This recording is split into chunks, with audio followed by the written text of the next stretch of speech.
Welcome, everyone, to episode 92 of Respawn Aim Fire, the kick-ass irreverent gaming podcast, right in the middle of, what's the thing where sororities and fraternities, they have that week? Pledge Week.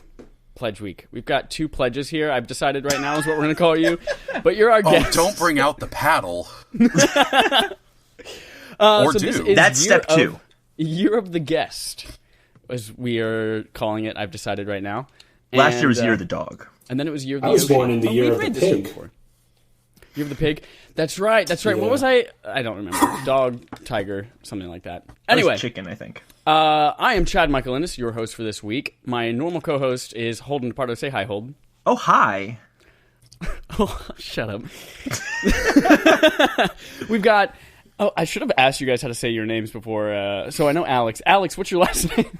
My last name is Alex Kozina.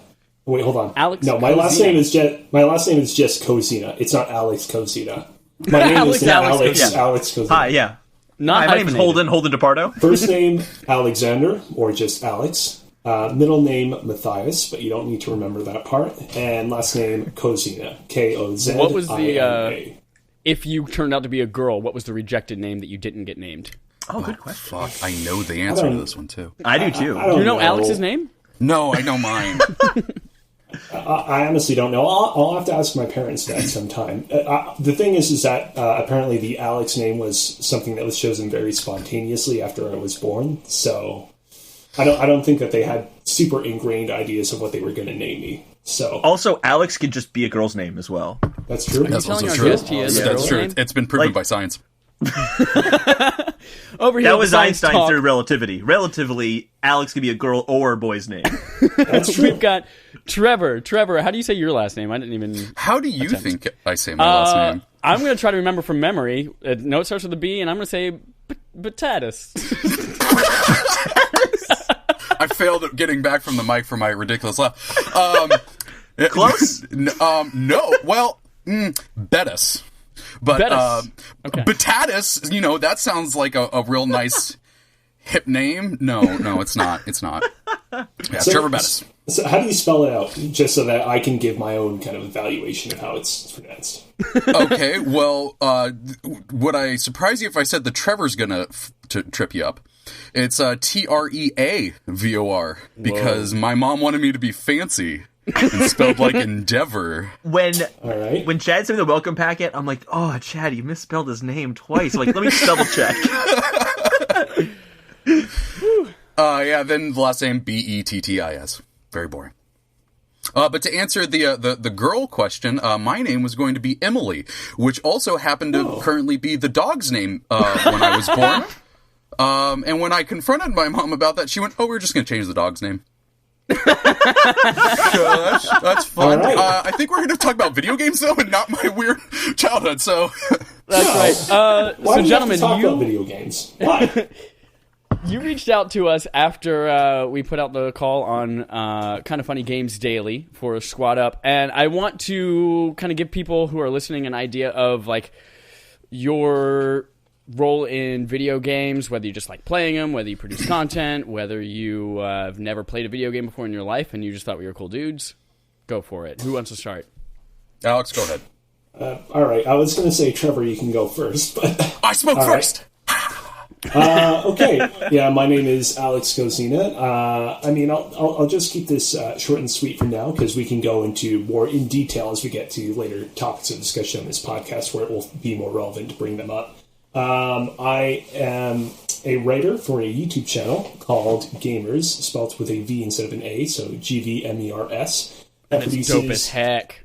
Yeah, it's really good. It is very dope as heck, and it produces basically short-form documentary-style videos about typically one of three different topics. It's either short videos about canceled games, like, for example, 8 Days. It's videos about franchises that are no longer active, like, for example, Treavor, or occasionally about single games in franchises that are still active that we figured had interesting stories to tell. For example, in the lead up to Red Dead Redemption 2's release, we did videos covering the development of Red Dead Revolver and then Red Dead Redemption.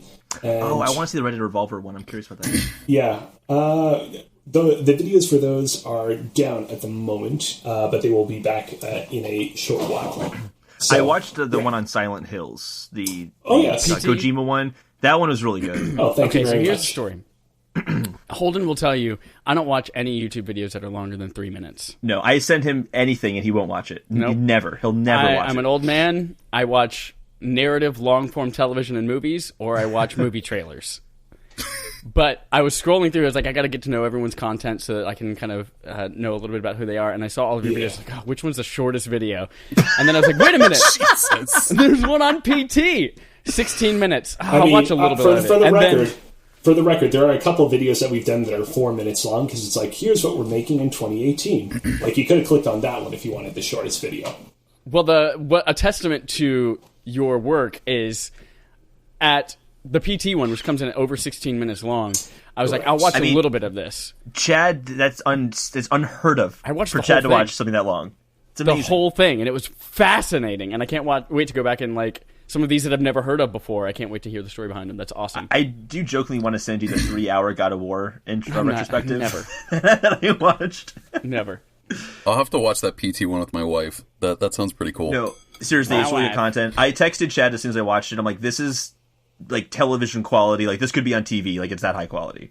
It's really good. I'm very, very impressed. I do want to kind of like stress that, for the record, the role that I play in the channel is I'm the main writer for it, and I, help along with the kind of like direction of the content for the channel and help manage community related stuff. But I do need to stress that a lot of the kind of editing and the direction that you see in the videos is all the hard work of Eilert, who basically is the founder of the channel and kind of like the main driving force behind our videos and what we're going to be covering and how they're being covered. And also Steve Petit, who is the person that provides the voice for our videos. He has a very kind of like deep, kind of like...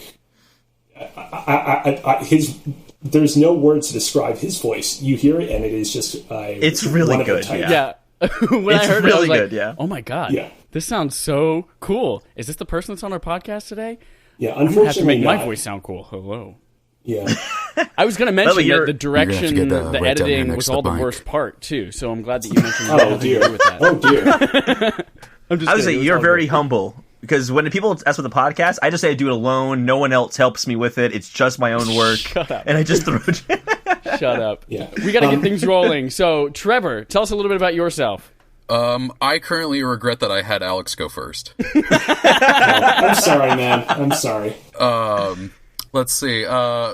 Nothing. I don't produce. I want to produce content. I'm an aspiring writer. That's the most I've got going for me right now. I have a job That's that great. I don't want to talk about.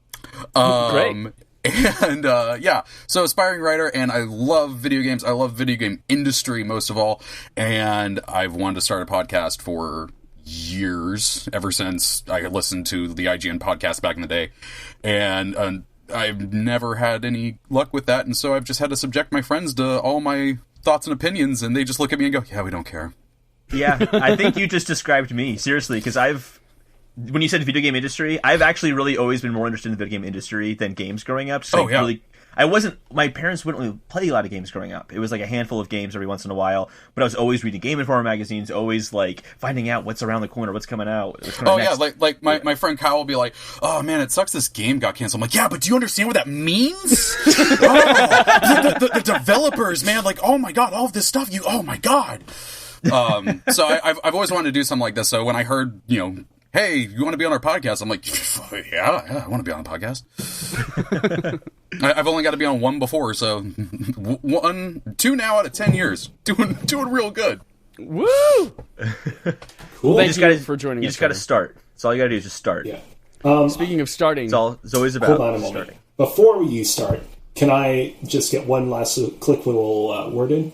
yes, Yeah. please. Okay, Trevor, I don't mean to kind of further make you feel bad about yourself, but there is something I briefly wanted to mention, which is that I figure that there is a lot of overlap between this community and perhaps some of a little YouTube channel called Kind of Funny.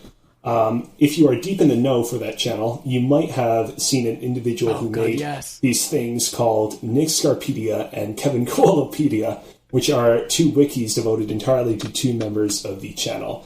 You can thank Doggy dog? You can thank the person that is currently speaking for having made them. And unlike gamers, which enjoys a healthy viewership and subscriber base, I think that those wikis were only viewed by a total of 40 people. So, there you go. That was the first thing I noticed here, about I the have show. a book that I wrote that I printed for myself that no one else has, so that's the closest I have. When I can't find my own book, that's a problem. Yeah. I saw in your description it said creator of Nick Scarpedia, and I was like, holy shit, you're the Nick Scarpedia guy. This is amazing. Trevor, what do you do again? Like I said, I have a job that's... Yeah. I don't want to talk about it. But I'm aspiring writer. I've written about... I appreciate you, Trevor, okay? Hey, I'm sad. No, Let's get started, everyone. We are 12 minutes into this podcast, and we haven't talked about video games yet. So we're going to start with a hard hitter called Star Wars. Oh, boy. Oh, God. So we've got a few little stories and updates here on a couple of Star Wars games that have been canceled, and then also canceled again, and then not quite canceled, but then just kind of admitting basically they're canceled. Holden, start us out with this one. Oh my god. Okay, so if you all remember the Visceral cancellation and closure of the studio, was it 2017 and 2017? Yeah. Yeah, it was the fall of 2017. So they were going to make this open world game instead because they wanted something that was more ongoing, that players... They never said it outright, but basically they wanted people to buy microtransactions on an ongoing game they'd be playing. That's kind of what it sounded like. That's the gist, at least, the sense that I got from it. But they're canceling that game now as well. So they just can't seem to stay on track with the Star Wars franchise and that property, but we'll get to that in a little bit. So they canceled that. This is according to Jason Schreier at Kotaku. And they wanted to transition to a smaller project, seemingly something that's I'm assuming a linear story. Or something along those lines, more of a linear game is the vibe I'm getting. I'm just really annoyed by the first linear game. Why? Exactly, yeah. So they had a linear game. Actually, there's more to the story than that. But we'll get to it. They're canceling all these Star Wars games. I'm really pissed off they're canceling Star Wars games because they've only released at this point Battlefront 2, which are cool, but I don't really care for them that much. I've always wanted a linear Star Wars game with a huge, crazy big budget behind it from Amy Hennig, that kind of game, and we haven't gotten it yet because they keep canceling games. I'm just too upset about this to be concise. Yeah, Battlefront 1 and 2, actually, go back even further. When it got announced that EA was going to make Star Wars games, everyone was like, "Oh crap!" And I was even just hopeful. I was like, "Oh well, this could have some good things in it."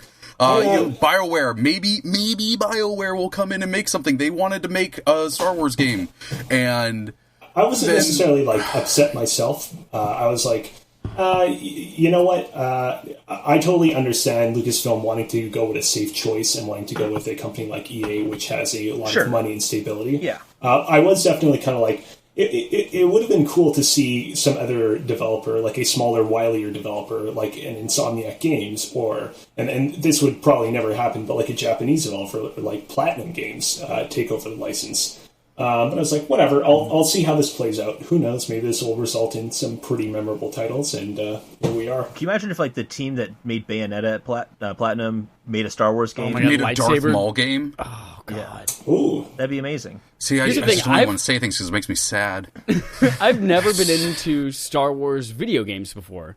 And I've enjoyed the movies fine until I actually saw Force Awakens in IMAX at this giant Navy pier, and then I was just like, oh my God, I'm fucking in. I'll go back and watch them on that. I had this love for it, but I've never been into the games.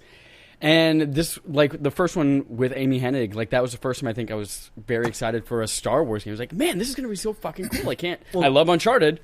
And then all we got out of it was Battlefront 2. What's confusing to me about that is that, it's a level of... maybe there's stuff going on with the Amy Hennig game that we don't know about. It's very possible. There's, stuff that happens in the game industry all the time that we don't get to find out about. But on the outside looking in, it just looks they are so blind that, we have Amy Hennig, we have Visceral Games, and we're just going to cancel it because it's not coming out fast enough. And that would have, just those two names alone would have sold so many copies, let alone the fact that there's Star and Wars on that box. Yeah. Well, so they canceled the Amy Hennig one, I think, because they wanted something that wasn't a linear game. They wanted to have a bigger open game. Now they're saying that they're canceling the EA Vancouver game because it wouldn't fit in the time frame, and they wouldn't be able to get it out before like late 2020 is what they were speculating. But it just seems like they have a limited time on the contract. I actually forgot to look up 10 years. how long 10 the contract. years. 10 years, Yeah. and that was from what 2013. 13. Yeah, so they don't have that much time left on this really, and they haven't released anything, and if they keep canceling projects that people are really interested in, I just feel like they're not going to have anything. So I looked up how many Star Wars games have come out. It's actually shockingly easy to look it up. You can there's just a Wikipedia article that lists all of them, every single one of them, including the canceled ones, all that stuff. If you don't count like re-releases and like pinball versions of Star Wars, that kind of stuff, there's in the past 30 years like 70 What's Star your Wars problem games. with Star Wars pinball? No, just because it's not like a big budget. Like That's the true authentic Star Wars experience. It's pinball. the authentic Star Wars experience. That's how George Lucas always envisioned Star Wars It to be. actually in game beat out form. Knights of the Old Republic for Game of the Year that year. That's right. Yeah. But my point is there are about 70 games in the past 30 years, but in the past 5 years there have only been 4 games. Well, so you have on here There's a few Battlefront reasons 1 for and that, 2. right? You have Galaxy Heroes. Old Republic came out before that. That's true. That's true. Old Republic came out, I think, in 2011. That was even before You're right. Lucas You're absolutely right. sold. And it was... I can't talk. Well, one factor. I'm so freaking upset. One factor to be totally clear here, because it's kind of a bullshit number saying only 3 compared to the 70. It's because EA is the only people making the games versus all That's the studios fair. that were making games before. Just to be Sure. fair there, but it is frustrating because there used to be so many Star Wars games. Most of them probably weren't notable. I didn't recognize half of them, but this is a really important time for the Star Wars franchise. You have the Disney trilogy concluding. You have really just a big push to make it an annualized movie franchise. And then games are just dropping the ball. There has not been a consistency in games being released at a quality that people are happy with. Battlefront 1 and 2 were not bad games, but they definitely both had really bad perception issues right out of the gate for both I don't games. think a game sure. has launched with a badder image than Battlefront 2. No, seriously, yeah. And again, they're not bad games. They had some really bad issues in the games. Like the storyline of Battlefront 2 that Mitch Dyer and I can't remember the other guy's name wrote. I played some of it. It was really good. It was beautiful. But it didn't feel like it was a focus. Because it was really short and they kind of shoehorned in a few things here and there, and it didn't feel like what I grew up with Star Wars games. It didn't feel like that quality. And to be fair, it's not great quality, but still. In that case, I think they were trying to get it to line up with Force Awakens release, which is why they had. Well, they were trying to get it to line up with Last Jedi. Like they had the compass in there that Luke Skywalker has in his hut. No, it was Force Awakens. It was 2015. No, well, that's Battlefront 1. Battlefront 2, the one with the storyline in it. Yeah. Okay. Yeah. Sorry. Idiot. Yeah. EA has a statement about all this cancellation shenanigans, so we should be fair to them and mention the statements. Kind of more of a non-statement. It really is, yeah. There's some words Yes. that are in an order that would give you the idea that they're saying something. and a few of them say Star Wars. Not in that order. No, not always. I love this. Quote, There's been speculation. Not like, hey, you guys are right. It's speculation. There's been speculation overnight about one of our Star Wars projects as a natural part of the creative process. And this is a business process, not a creative process thing. As a natural part of the creative process, the great work by our team in Vancouver continues and will evolve into future Star Wars content and games. We're fully committed to making more Star Wars games. We're very excited about Star Wars Jedi, Fallen Order from Respawn, and we'll share more about our new projects when the time is right. What that really said was, hey, Disney, please don't cancel our contract. No, what it really says is, Respawn, help us, you're our last hope. That's exactly right. They're like, everyone fuck all that other noise, imagine? look at Fallen Order. Can you I'm imagine sure it's gonna be really if at good. some point It's just this too year late. they cancel Fallen Order? Can you imagine? Like, I thought about that when they announced. I'm like, Jesus, what if they canceled Fallen Order? Like the internet, the Star Wars part of the internet would burn down. Well, I'll tell you right now, I don't think it's going to be good. I don't think it's gonna, not because Respawn can't do it. I think they're going to rush it because they have to release something soon. Okay, I had a really funny mental image pop into my mind. You know how Fallen Order was announced at the previous year's E3 in kind of an awkward fashion, where that's what I'm getting at. Yeah. Andrea Renee went up to that guy from Respawn. It's like, hey, so you got anything new for us? He's like, yeah, Jedi Fallen Order coming soon. It's like, okay, cool. Imagine if they do the exact same thing at next year's E3, but to announce its cancellation. It's like, hey guys, do you have anything new? And it's like, yeah, Jedi Fallen Order is canceled. All right, but great. Don't worry. All the assets are being used in a really cool new Star Wars game that'll come out at some point. For iPhone. What if this entire thing was just a ploy, this 10-year contract was a ploy by EA to just tank the Star Wars franchise? I literally thought about that earlier. Thought about that earlier. Like Andrew Wilson, the CEO of EA, like as a kid, he got like beat up with lightsabers growing up or something, and he just wants to make this mission to never make Star Wars content. Yeah. I mean, well, that's obviously a fallacy. The fact, yes. I'm sure you guys have kind of read some of the articles about that Jason Schreier, in which he kind of postulates that the current CEO is like not super happy with this deal. That it was made before. He was basically put in place by people before him, and he kind of his vision, basically, from Jason Schreier's perspective, EA currently sees itself as a publisher that makes games based off of its own properties, not on other properties, and Star Wars kind of interferes with that. So, interesting. Yeah, it's something to consider. That actually is a really good point. Yeah. Like he points out in the article how, like, for example, in the past, like if you go back to like the early to mid 2000s, you had Godfather games, you had Simpsons games, you had and so on and so forth coming out of EA Studios, and now Star Wars is like the only major licensed property. Yeah. Interesting. Anything else you guys want to say about Star Wars? Sad. I'm just so sad. I do want to kind of like put something forth, which is that I don't know how this is going to end. I can totally see EA holding on to the Star Wars license until 2023. I don't think Disney's going to pull it from them. Yeah. Do you think, though, that perhaps the solution to kind of like the question of the Star Wars license and Star Wars video games in the future is for Disney to basically revive LucasArts, or at least LucasArts as studio?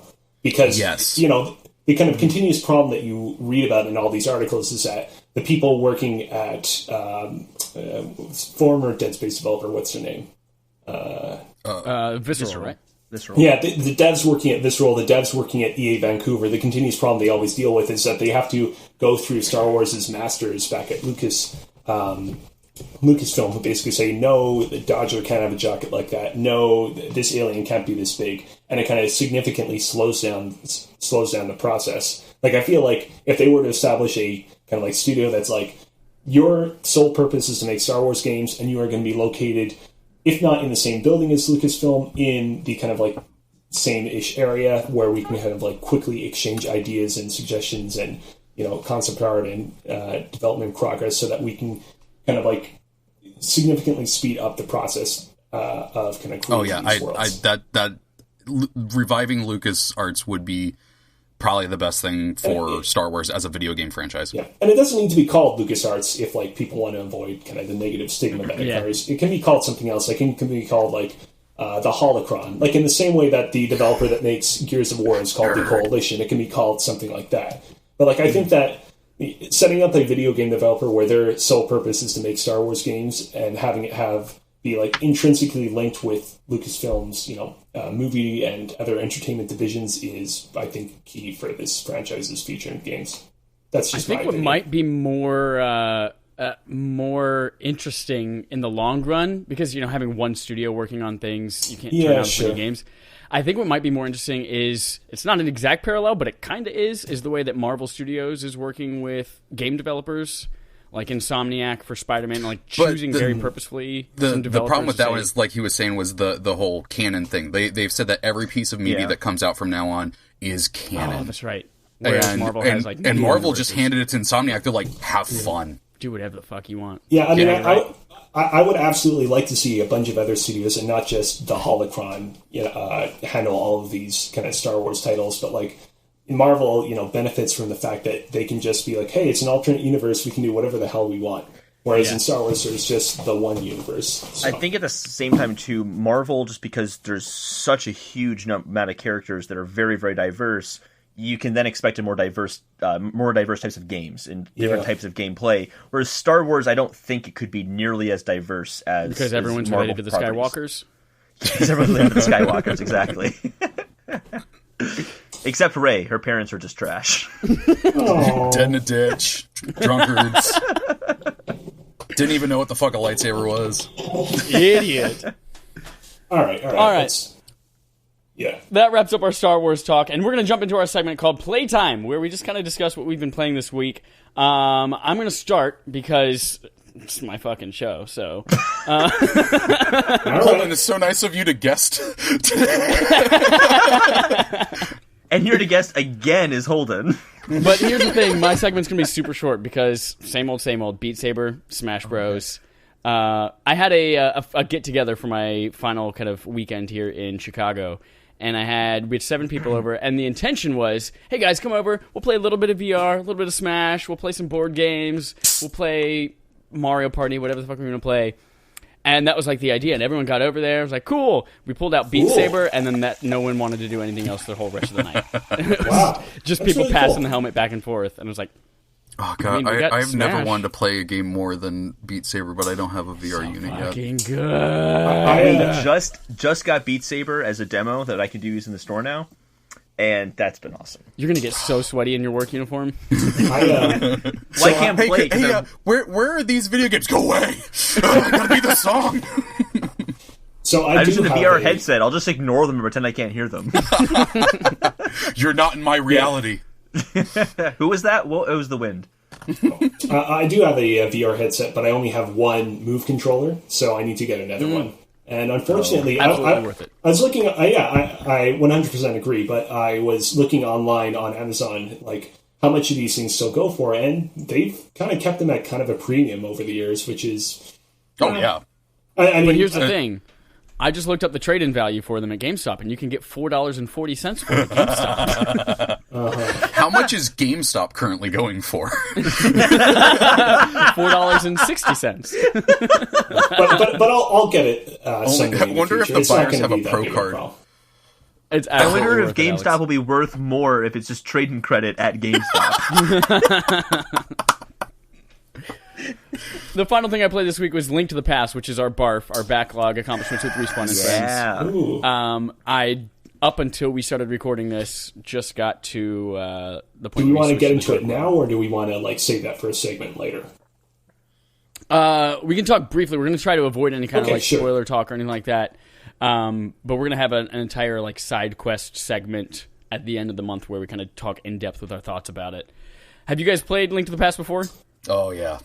Yeah, I've never had. This is the first time for me playing it. Really? I was disgusted that he hadn't played it. Yeah. I mean, it happens. So no, not for this one. So you, Holden, you had played it, but Chad, you hadn't played it. Right. I played A Link Between Worlds, which I found out is exactly the same game. Yeah, kind of. Yeah, I mean, it is and it isn't. Yeah, I've never played it before. It's the same world with some differences in the world. Yeah. Yeah. So, I mean, in my case, nowadays there are a lot of parents that are trying to look for what are the best ways that they can introduce their kids to video games, and they're very kind of conscientious about being oh, we want to show our kids the classics first. We don't want to just introduce them to the latest and greatest stuff. Although I know some parents that would think differently. My parents did that, but without trying to do so conscientiously, where they saw that I had an interest in video games. I was asking, I want a new video game console. And they were like, how about, we don't know if this is going to be a phase or not, so we're going to ask your cousin Jordan if he can give you his old Super Nintendo, not knowing the significance of the Super Nintendo or of anything of its vast library of games. Just let's give this something to satiate him.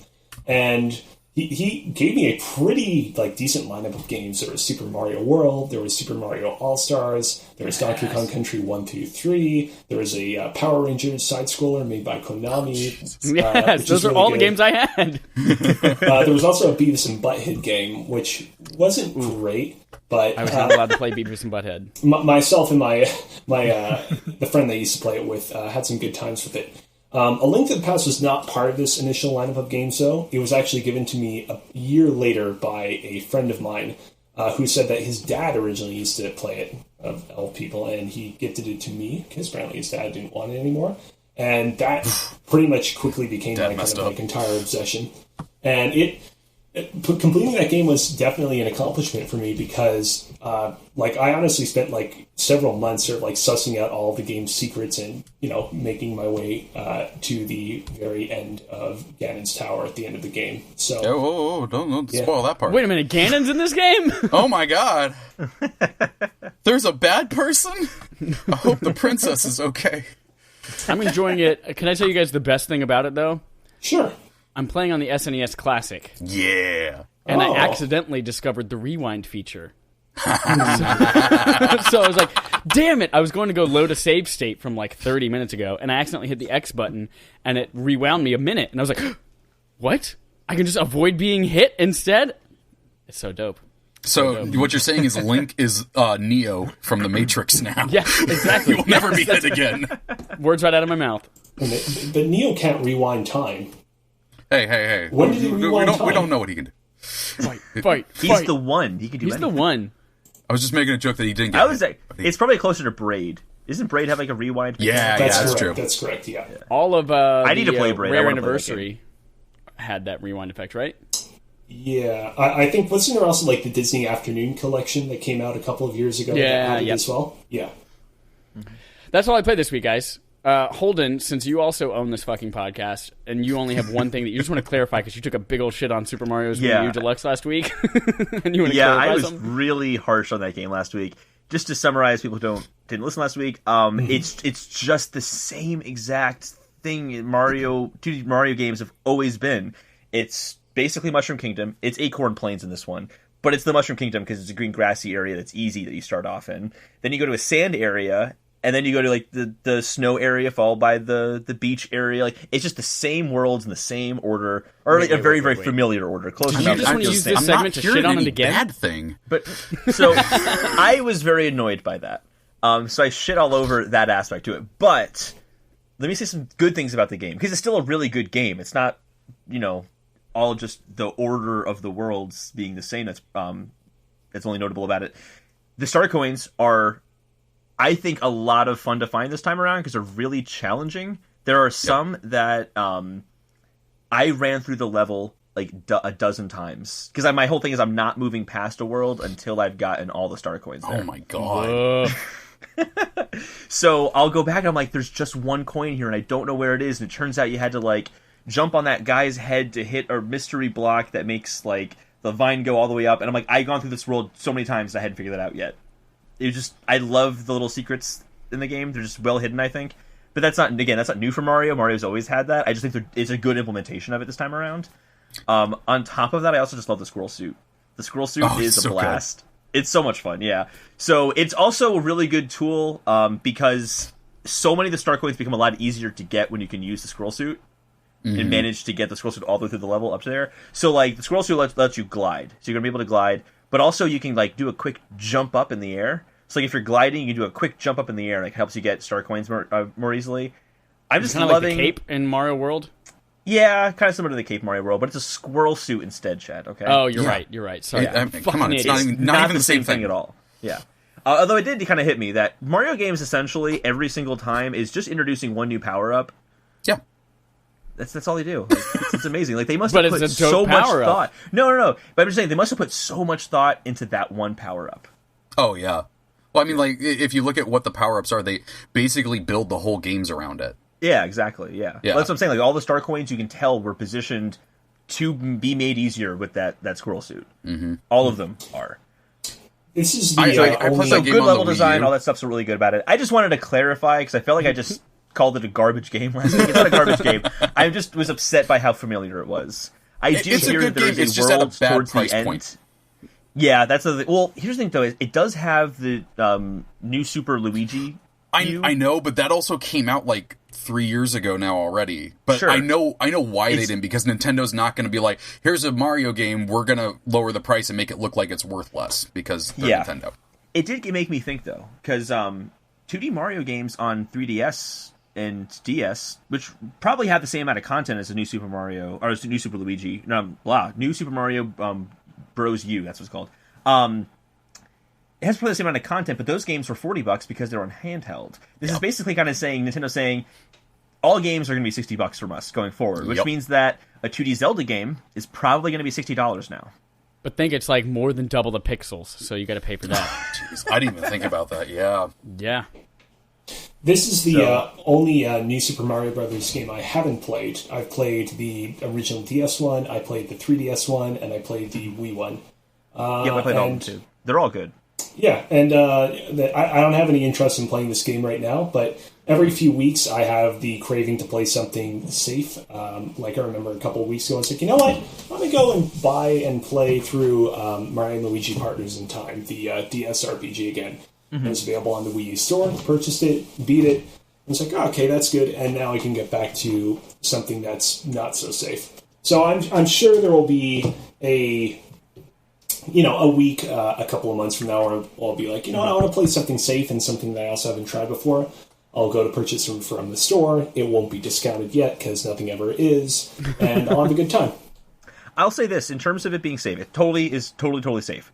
Yeah. The new Super Luigi stuff is actually an interesting twist on the Mario style, just because Luigi moves differently. The levels are 100 seconds instead of 400 seconds, so they're shorter, and there's a different speed to them. They feel faster and a little bit more intense. Feels like there's more happening. Maybe just because Luigi's harder to control than Mario is, and it just makes it feel like it's more intense. But it is worth it if you're used to playing Mario games. It feels different enough in the Luigi side, I think. Cool. I quite liked the Luigi side a lot. So it's safe, and you're going to get something a little bit more unique in there too. But not like a huge deviation. It's not like it's Horizon Zero Dawn on the other side or something. It's still Horizon Zero Dawn with Luigi. Mario's fighting robot dinosaurs now. And he's got his vacuum, and that's it. Yeah. Yep. Well, Trevor, I'm going to let you go third so that you don't get... Well, so that Alex will show you up afterwards. Instead of man, that's really... So, Trevor, what did you play this week? Let's see. I hop backed into Destiny. One or two? Two. Okay. And I'm just kind of screwing around on there. My friends aren't hopping on right now, so I'm just doing stuff here and there. I just wanted to shoot some aliens, But the big thing I'm excited about is that my best friend got Dark Souls 3. Ooh. And we all just were like, sort of like, yeah, I remember that game. That's good. I didn't play Dark Souls 3 until last year, and I beat it 3 times, and I didn't care what anyone said. It was my game of the year. Wow. It's amazing. I love that. Chad hasn't beaten it yet because... No, all I have is like the final boss and then the Dragon King guy. Just beat him. That's all I have left. Just do it. Just do it. I haven't beat the Nameless King because I'm too scared. He's really hard. Yeah. But no, I beat the main story 3 times, and my buddy got it. I'm like, all right, we're gonna play through this. So he and I were working through it today, and I'm having a blast playing that with him. I love Dark Souls 3. It is one of the best games I've ever played. Was that your first Souls game? It was the first Souls game I beat.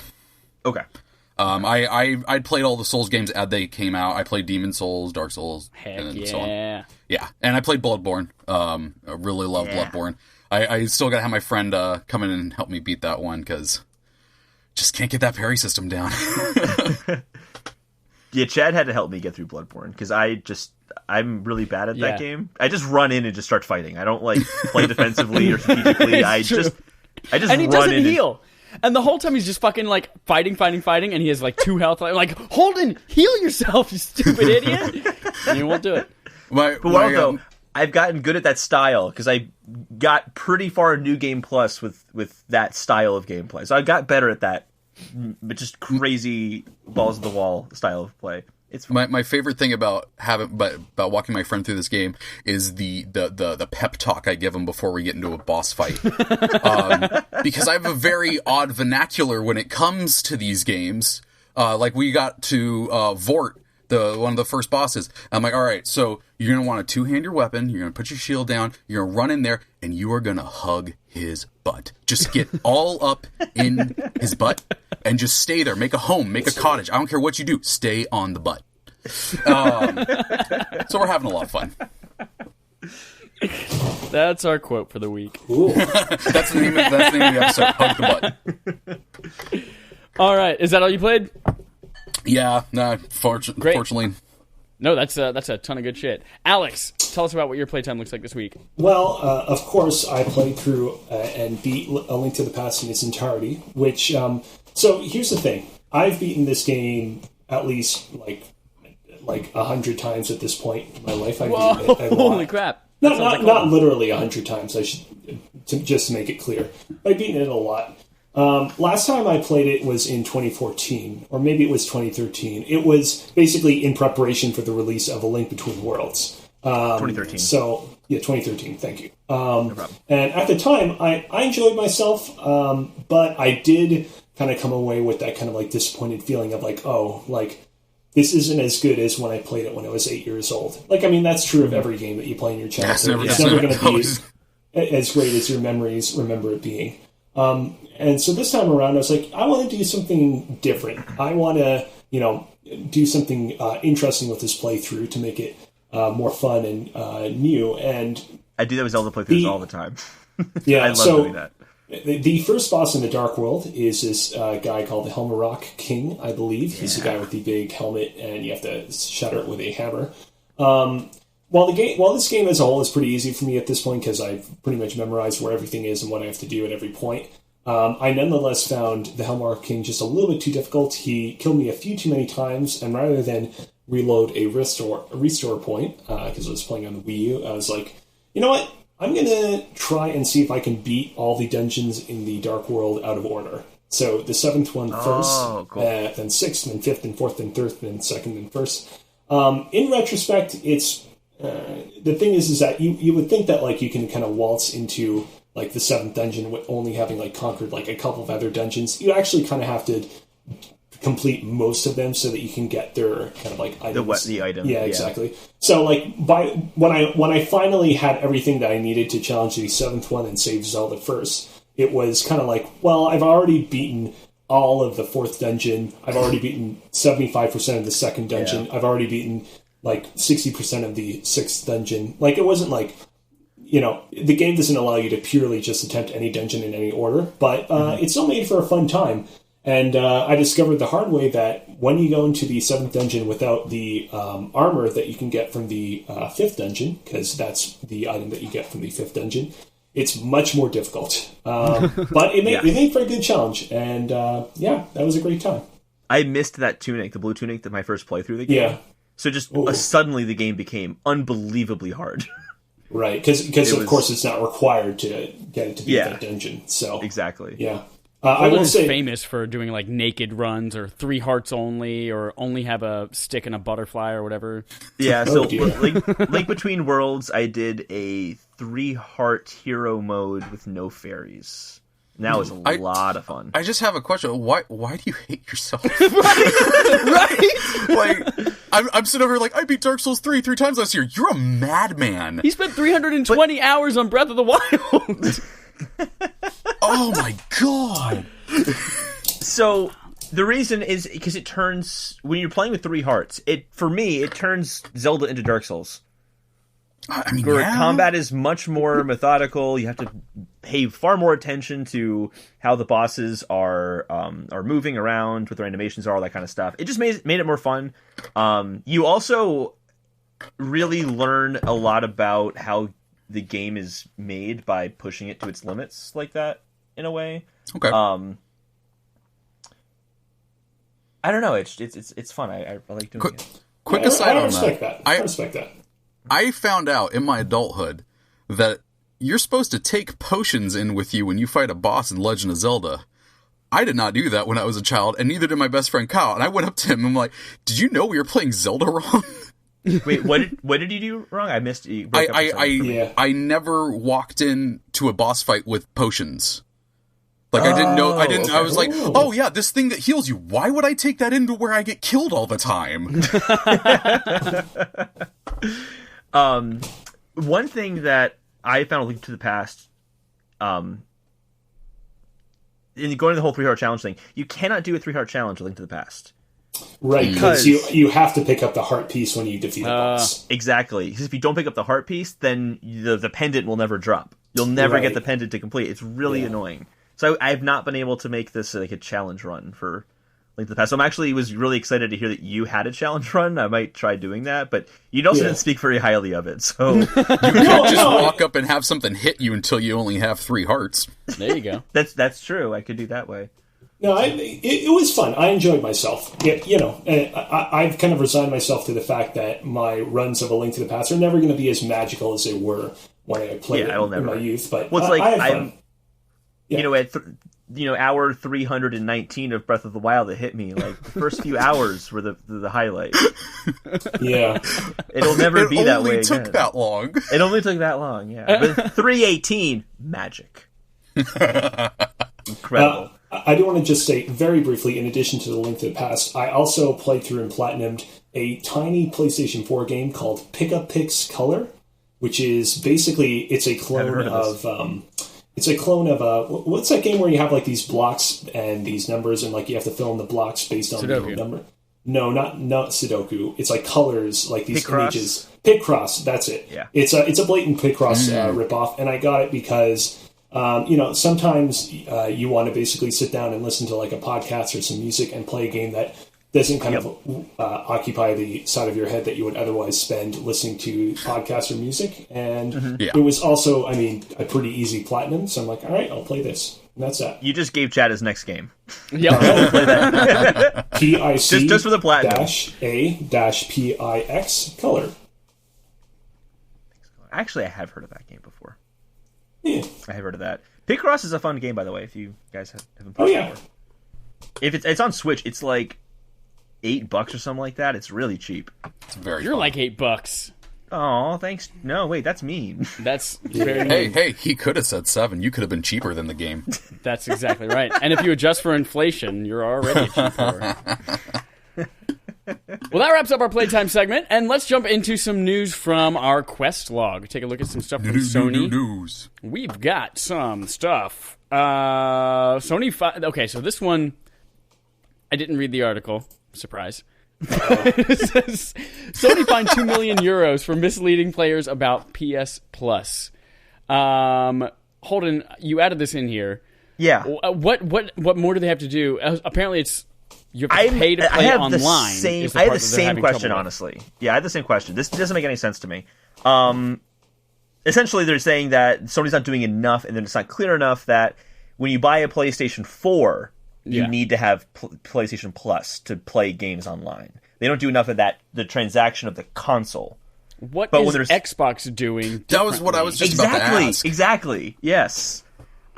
All of this is the standard. This is how it works. I don't know. Nintendo doesn't even have anything about their online thing on the box at all. That's right. They're online. They doesn't even have online. Yeah, if you look at my Nintendo Switch box, it doesn't say anything about playing Smash Bros. Online. So I'm pretty sure on a PlayStation box, it must say online features require PlayStation Plus. It must say that on there.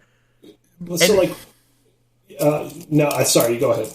No, you're fine. What were you going to say? No, I was just going to say, I'm surprised that they're being sued over this now. I would imagine that when they originally made it so that you had to subscribe to PlayStation Plus to play online at the beginning of this generation, they would have gotten to hot water then. For it to only become an issue now, it's like, what's the issue? No, that's a good point. Well, what's the holdup? Well, it would be the equivalent of, them going after Apple for having a 70-30 split in the App Store. It's like, it's been that way for a decade, man. Why now? It's the same thing, because they started this with PlayStation 4 back in 2013. So this has been the standard for 5 years now. You're right. Yeah. It's a very strange story. I don't really know what to make of it, but I just wanted to mention it because it just seems weird. And yeah, it's bonkers. I actually went into Instapaper and just read the entire article, and it mentions nothing new. It's vague. It's really vague. Yeah, it's really vague. So there's no way this is gonna stick. Sony's gonna fight it, I'm sure.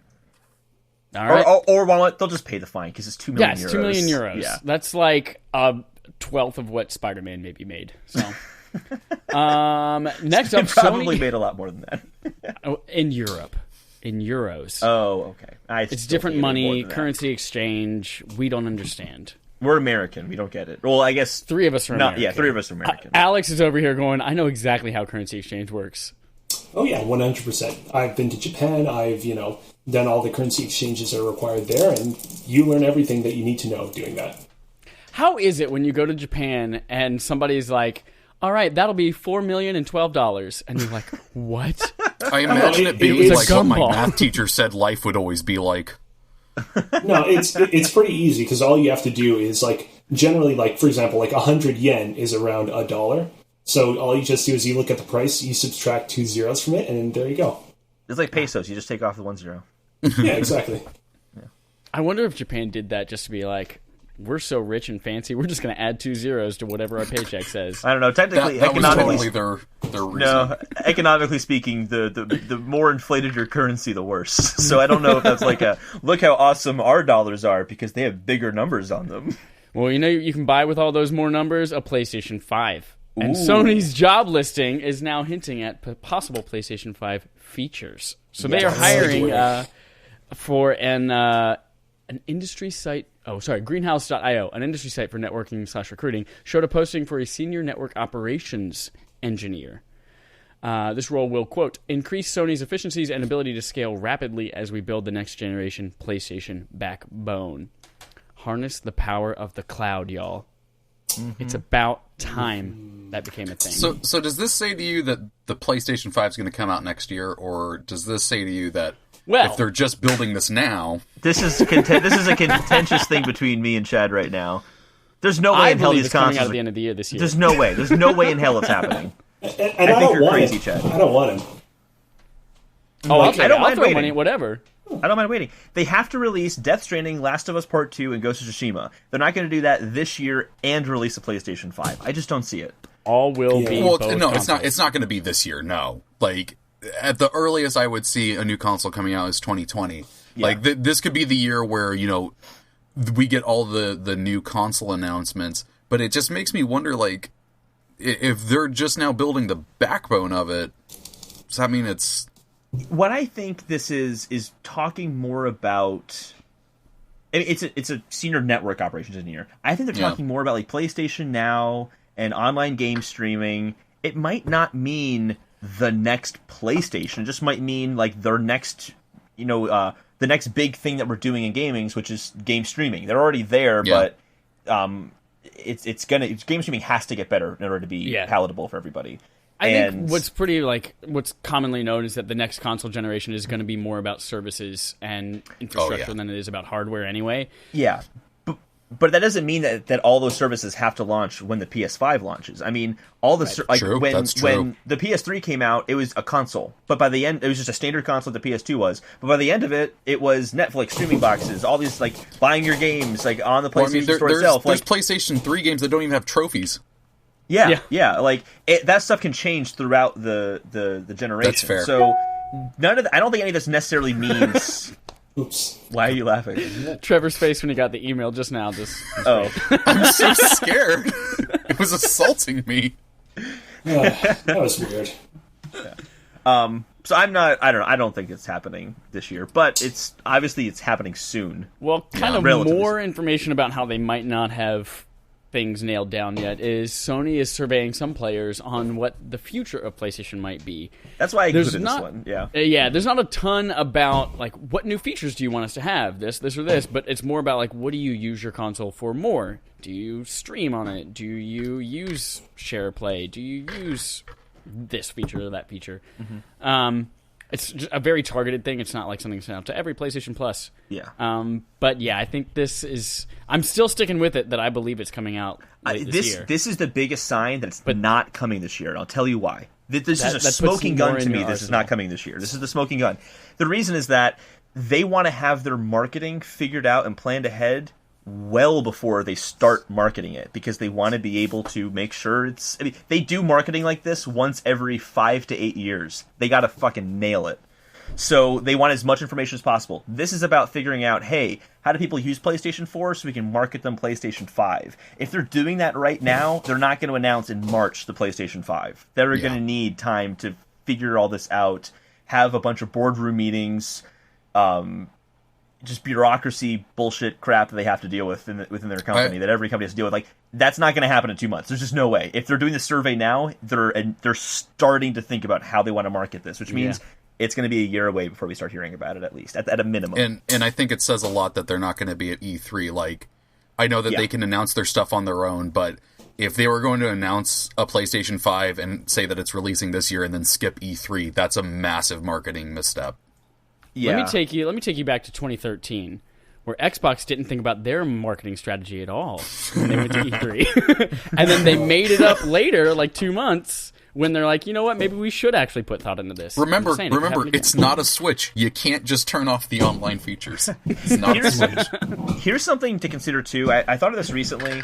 I think a lot of people, and myself included until this past week, have thought that PlayStation 5 might not go as well in terms of launch because the PS3 didn't go well in terms of launch because they had their hubris problems. All the success went to their head, yada, yada, yada. And I think people are thinking, oh, well, PS4 did so well, they'll probably have that same, hubris issue going into PS5. It was different going into PS3 because you had the PlayStation 1 selling 100 million units, overtaking Nintendo, their first console. That's going to make you fucking arrogant. Then you had the PS2 being the best-selling console of all time. Yeah. Yep. And then you had PS3. Right now, their lead-up is, hey, we kind of messed up with the PS3 a little bit. We made up and did really well with the PS4. They're not going to get really arrogant again. I think they've learned that lesson. There is a different build-up going to PS3 than there was going to PS5. And it is also just a completely different team as well. Like, Ken Kutaragi and all the other guys from the old days of the PlayStation 3 aren't around anymore. So I can't see them repeating the mistakes of the past like that. No. And again, they're probably going to be very, very careful with how they market the product, hence why they're doing this now, a year ahead of when I think they're going to announce it. Yeah. So I will say, I don't want it to come out this year because my backlog of games is significantly jacked up. There was a time in 2015 where I felt like I had played everything that had come out until that point, and I have severely fallen behind right now. But so what if they tell you that it's backwards compatible? Oh, shit. The backwards compatible thing, I don't care. But if they have this very specific feature... Wait, you don't care if it's backwards compatible? I'll want to put a pin in that. We'll go back to it. Okay. Yeah. So here's the thing. I was very slow at figuring out what my handle was going to be online. It took me a few years until I finally decided that I wanted my online handle to be Kozibear. Kozibear. By which point... I'd already done a different nickname for myself on the PlayStation Network. My PlayStation Network username being Kozina Awesome, with no separation between the two words.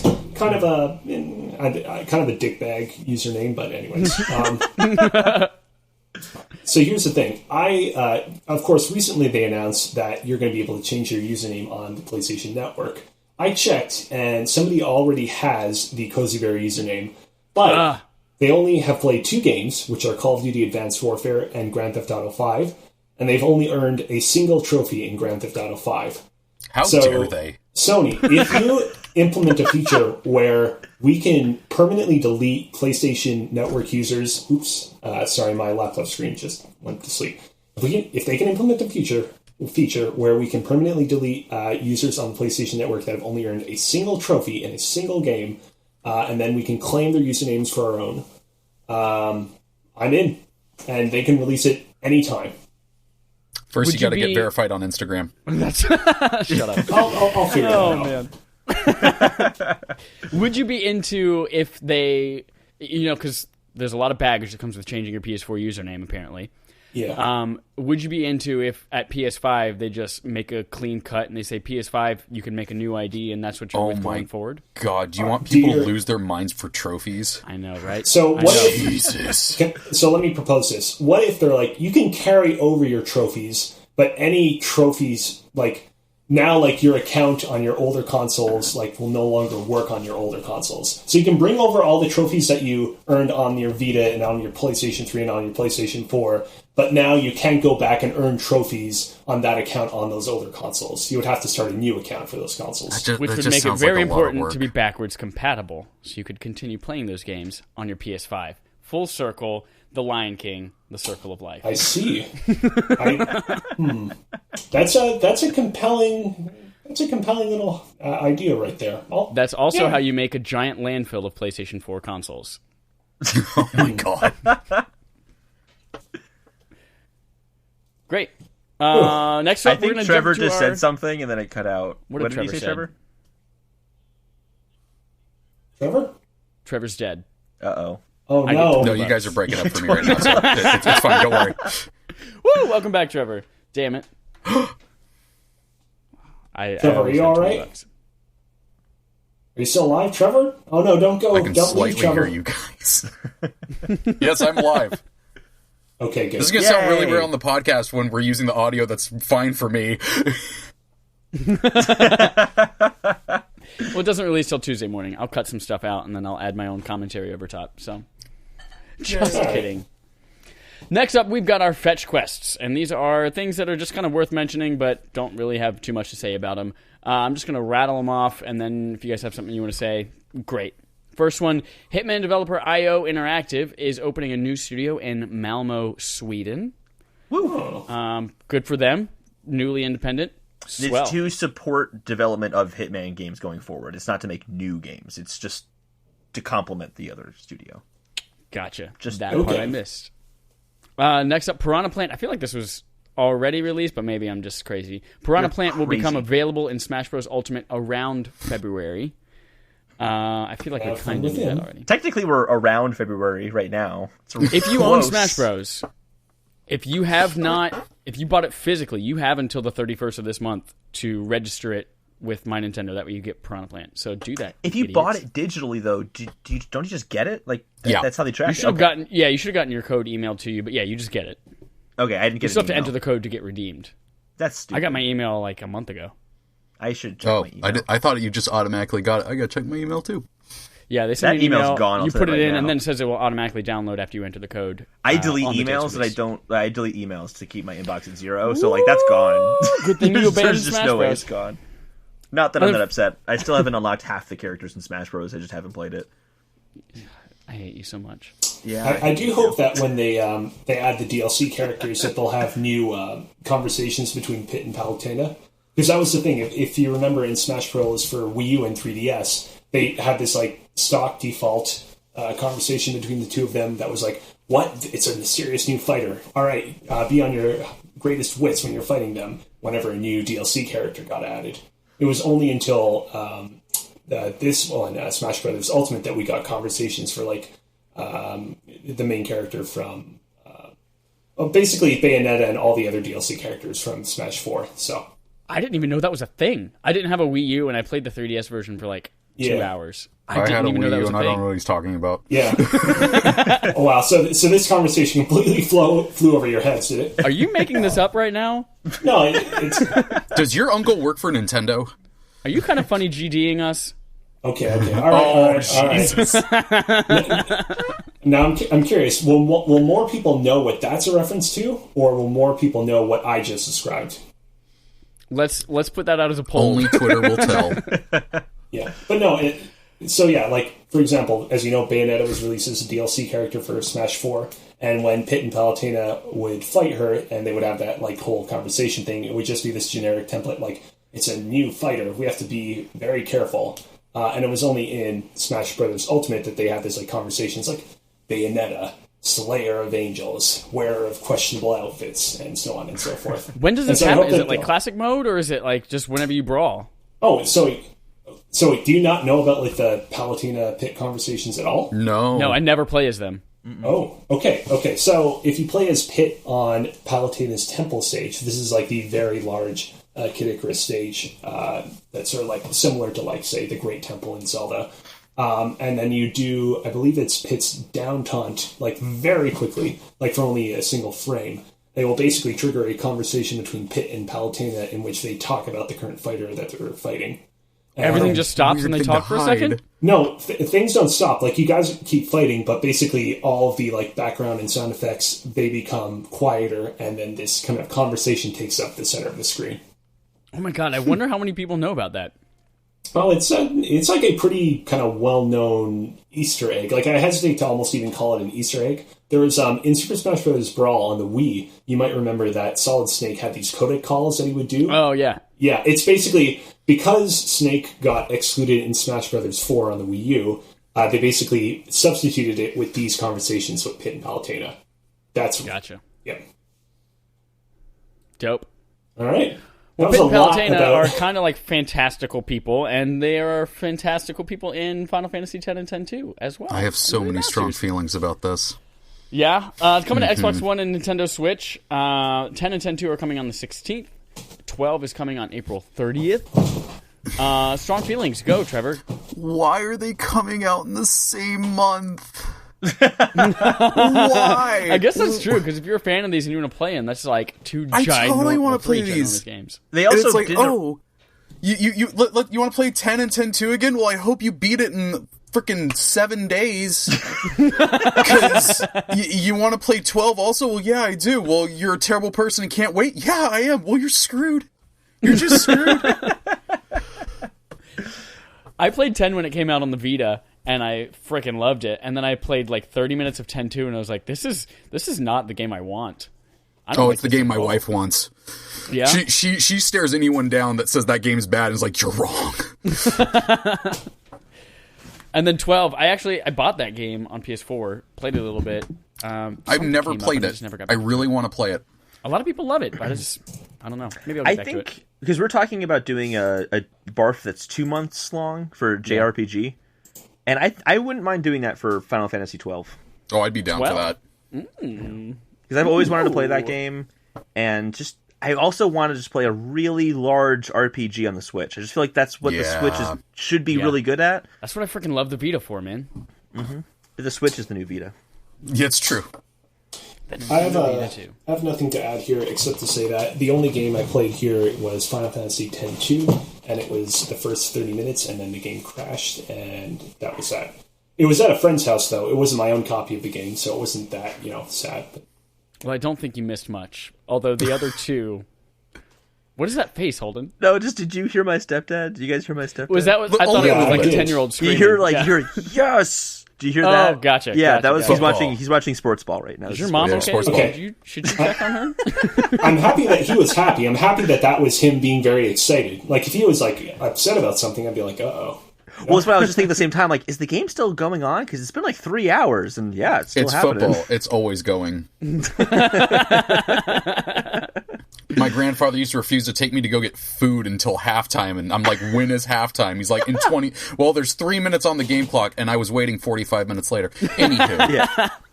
Yeah, that's why footballs are round. It's meant to symbolize that games are infinite in football. If you glue two of them together, then it's the infinity symbol in 3D. Ooh. Boom. Yeah, that's We're going to take a moment now to tell you about sponsors. And this is fun because it's actually us sponsoring you.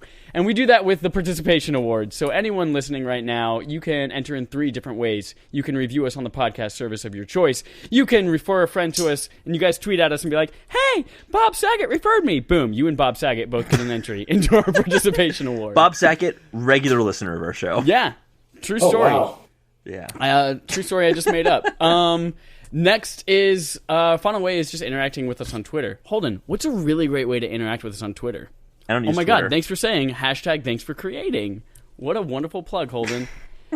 So this is where we take a little moment of your time each week to thank someone who makes something really great in the gaming industry. We've done developers, we've done voice actors, we've done a bunch of stuff. This week, find someone who wrote a story for a game that you really enjoy. Oh my gosh, we have writers on this show right now. Trevor and Alex, thank you so much for writing. So thank a writer who created the story for a game that you love. Reach out to it. Tag it with #thanks for creating. That gets you another submission. And then next week's episode is where we choose one of you guys to get $20 to the gaming service of your choice. And that's where the sponsorship comes in. Cool. Finally, wanted to touch on, we didn't have any subscriber interrogatives. That's what we call listener questions, because we're fancy as fuck. And it's a very professional podcast. So professional. So profesh. Also, Finally, our Barf poll. of the Month is Link to the Past again. Oh, yeah, want to Barf. mention We've that. Or talked about it Barf. a couple. Barf. Yeah, just want to mention that. Zelda Link to the Past. Finally, speaking of Barf, our poll this week. Chicken or lasagna? No context, but if you listen to last week's episode, you understand 82% of people said lasagna. So, can I ask a question here? When you guys were discussing, brought up, okay, it's going to be chicken versus lasagna, did you specify that it could be any kind of chicken? We did not specify the type of chicken. It is your last meal It is either on living death row. or dead. So you kind of get your choice. Here's what I think. I would have plucked the chicken myself and bite its neck. I feel like a lot of people looked at this poll, and their mental image when they saw chicken versus lasagna is lasagna. They think of this like, beautiful Italian lasagna, just, dripping with tomato sauce. And then when they saw chicken, they thought, oh, it's just like the white chicken meat you get from the grocery store. Because like chicken has so many different, exciting and tasty and zesty permutations that, in my mind, edges out over lasagna. But I can see how just, put on paper, chicken versus lasagna. So, Alex, follow-up question. Yeah. We'll condense the would you rather from last week that this was spawned from and just say, you're on death row, this is your last meal. All right. If you chose chicken, how would you have it prepared? I would have it prepared with a Korean barbecue sauce. Cooked at all? Or barbecue sauce on a live chicken? What I was thinking is more like that stuff where like you cook it yourself over one of those little ovens. But let's keep it simple because we're going to assume that my prison guards aren't going to give me a small oven, and let's just have like chicken wings with Korean barbecue sauce on it. There. All right. See, I just looked at this and said I can't eat cheese and went with chicken. Can't eat cheese? Yeah, lactose intolerant, all that fun stuff. Don't they have pills for that? Yeah, but I'm not going to go out and be like, oh man, I'm really in the mood for lasagna, better pop a pill. You're on death row. It doesn't matter if you shit yourself. You're going to shit yourself when you get electrocuted. That's a fair point. That is going to be the worst death row room ever. Yeah, let's get some lasagna up in here. Yes. Let's do it. All right. And that brings us to, thank you for listening to our sponsors. That brings us to our main quest today, where we're going to be talking about, Holden wrote, this says, how do movies/TV and games compete? This spawned from a Netflix quote from their kind of quarterly earnings. Holden, I'm going to let you lead this discussion. Go. Yeah. So Netflix earnings report, really just want to talk about just the earnings report's not important. Just the one sentence here I think is important. They said, we earn consumer screen time, both mobile and television, away from a very broad set of competitors. We compete with and lose to Fortnite more than HBO. And it kind of got me thinking about, in the past few years, I've been playing games a lot, and I think games have become a much more important medium of entertainment for me. So much so that I actually canceled Netflix for a few months last year. Oh my God! While I was in a semester for school, I just wasn't going to watch anything anyway, so I was going to cancel it. It kind of hit me that like, oh man, I will choose games over movies most times now, and I'm thinking about what I want to do. Is that happening for a lot of people? Do you guys feel the same way? And just kind of a spitballing as well, is this why Netflix is doing interactive stories on their site, because they're trying to make it a little bit more gamey, because they see themselves as losing to that a little bit? I mean, they're huge; they're not going to lose out completely, but I don't know. It's kind of hit me this past week. There's a whole group of people that still don't play games. Like they still exist. They're of weird, course. but they still exist. Yeah. But for gamers, would be so mad for me saying that. But because there's only so much time in the day. If I get home from work, I've got 4 or 5 hours before I'm like, okay, I gotta go sleep. And I'm probably gonna choose games over watching Netflix. If my wife wants to watch something with me, yeah, we'll sit there and watch that. But I'm probably gonna play games. Mm-hmm. This might surprise you guys, but at the end of a very hard day, when I'm like, man, I am so bushed, I don't want to do anything, I just want to sit in front of the TV and kind of relax, Netflix or another video subscription service like Crunchyroll is actually kind of my go-to, because I just kind of want that experience of being able to sort of sit down and kind of not have to mentally kind of engage very much with what it is that I'm doing while sitting down, even if all that amounts to is just something super simple with a joystick or whatever. So in that way, I guess I'm kind of different from you guys, and that's also, by the way, why my backlog has gotten kind of jacked up, because I, spend too much time watching, anime trash and not enough playing anime trash games. But yeah, I mean, with regards to why Netflix is making these interactive experiments, I see that as just them wanting to kind of experiment and branch out, and not specifically because of them losing 2 games. I think that, like, if they really wanted to kind of compete with games, I think you would see much kind of like broader movements or actions taken up until this point. They might have saved Telltale. Yeah. Oh. Well, they're still working on a Telltale project. Oh, that's fair. Well, Skybound is, yeah. Well, yeah, but that project is still happening. Yeah. Oh, it's yeah, Minecraft, that's true. Right? We'll see how that Minecraft Story Mode's already out. That's right. Yeah. I can easily see that going the way of the dodo, but we'll see. Oh, yeah, I'm sure it will. I think that, obviously, as you get older and your time becomes more constrained, you have to kind of pick and choose where your passions lie and things like that. Like, I've, in the last 3 or 4 years, kind of restructured a lot of stuff where you said, I canceled Netflix. I don't watch that much television, but now I play games a lot more. I've made this podcast a little bit more of a priority in my life, which made me have to game a little bit more than I usually did. So I've had to drop, like, creating music. Like, I don't know the last time that I touched my cello or my piano when it wasn't for, like, I have to play this for a show. Mm-hmm. So making those choices can be tough sometimes, and that's, I think, what Netflix is talking about, is that people have to decide, are they going to watch TV or are they going to play Fortnite? I think what Fortnite has going with it that Netflix doesn't right now is the community aspect. Mm-hmm. A lot of times the discussions around Fortnite are that it's more of like a message board or like a chat room that we used to have as kids, but now it's like that's where they go to hang out and have discussions. They've got the drive-in in there as well, where they can kind of hang out and congregate with all sorts of fun stuff. But I think they want to try to get in on that a little bit more, which is why they have like Minecraft Story Mode, which actually runs pretty well on it. I think you said the keyword there, which is kids, and I think that's where the Minecraft thing actually comes from, is because kids. I'm sure a few years ago they were watching Netflix a bunch and they were watching all these shows and binging it and everything. Now they're playing Minecraft all the time. That's why you see them doing the freaking Minecraft dances. That's why when I went to a ceramics place today, there were 3 llamas painted like the Fortnite pinata. And I think the kids playing Fortnite over Netflix is probably the bigger contender than the adults. Mm-hmm. But that's my opinion. Yeah. I think it's also worth pointing out that another advantage that something like Fortnite has over Netflix is that every new season brings a new set of mechanics to utilize, a new fresh look, and a lot of other like doohickeys and dingles to kind of attract people to keep playing it, whereas Netflix is kind of always just the same from month to month, and any kind of show generally that you want to get on it is still going to be there, with the exception of some of the movies that kind of like rotate in and out. I mean, it's kind of an apples to oranges comparison, maybe, but like.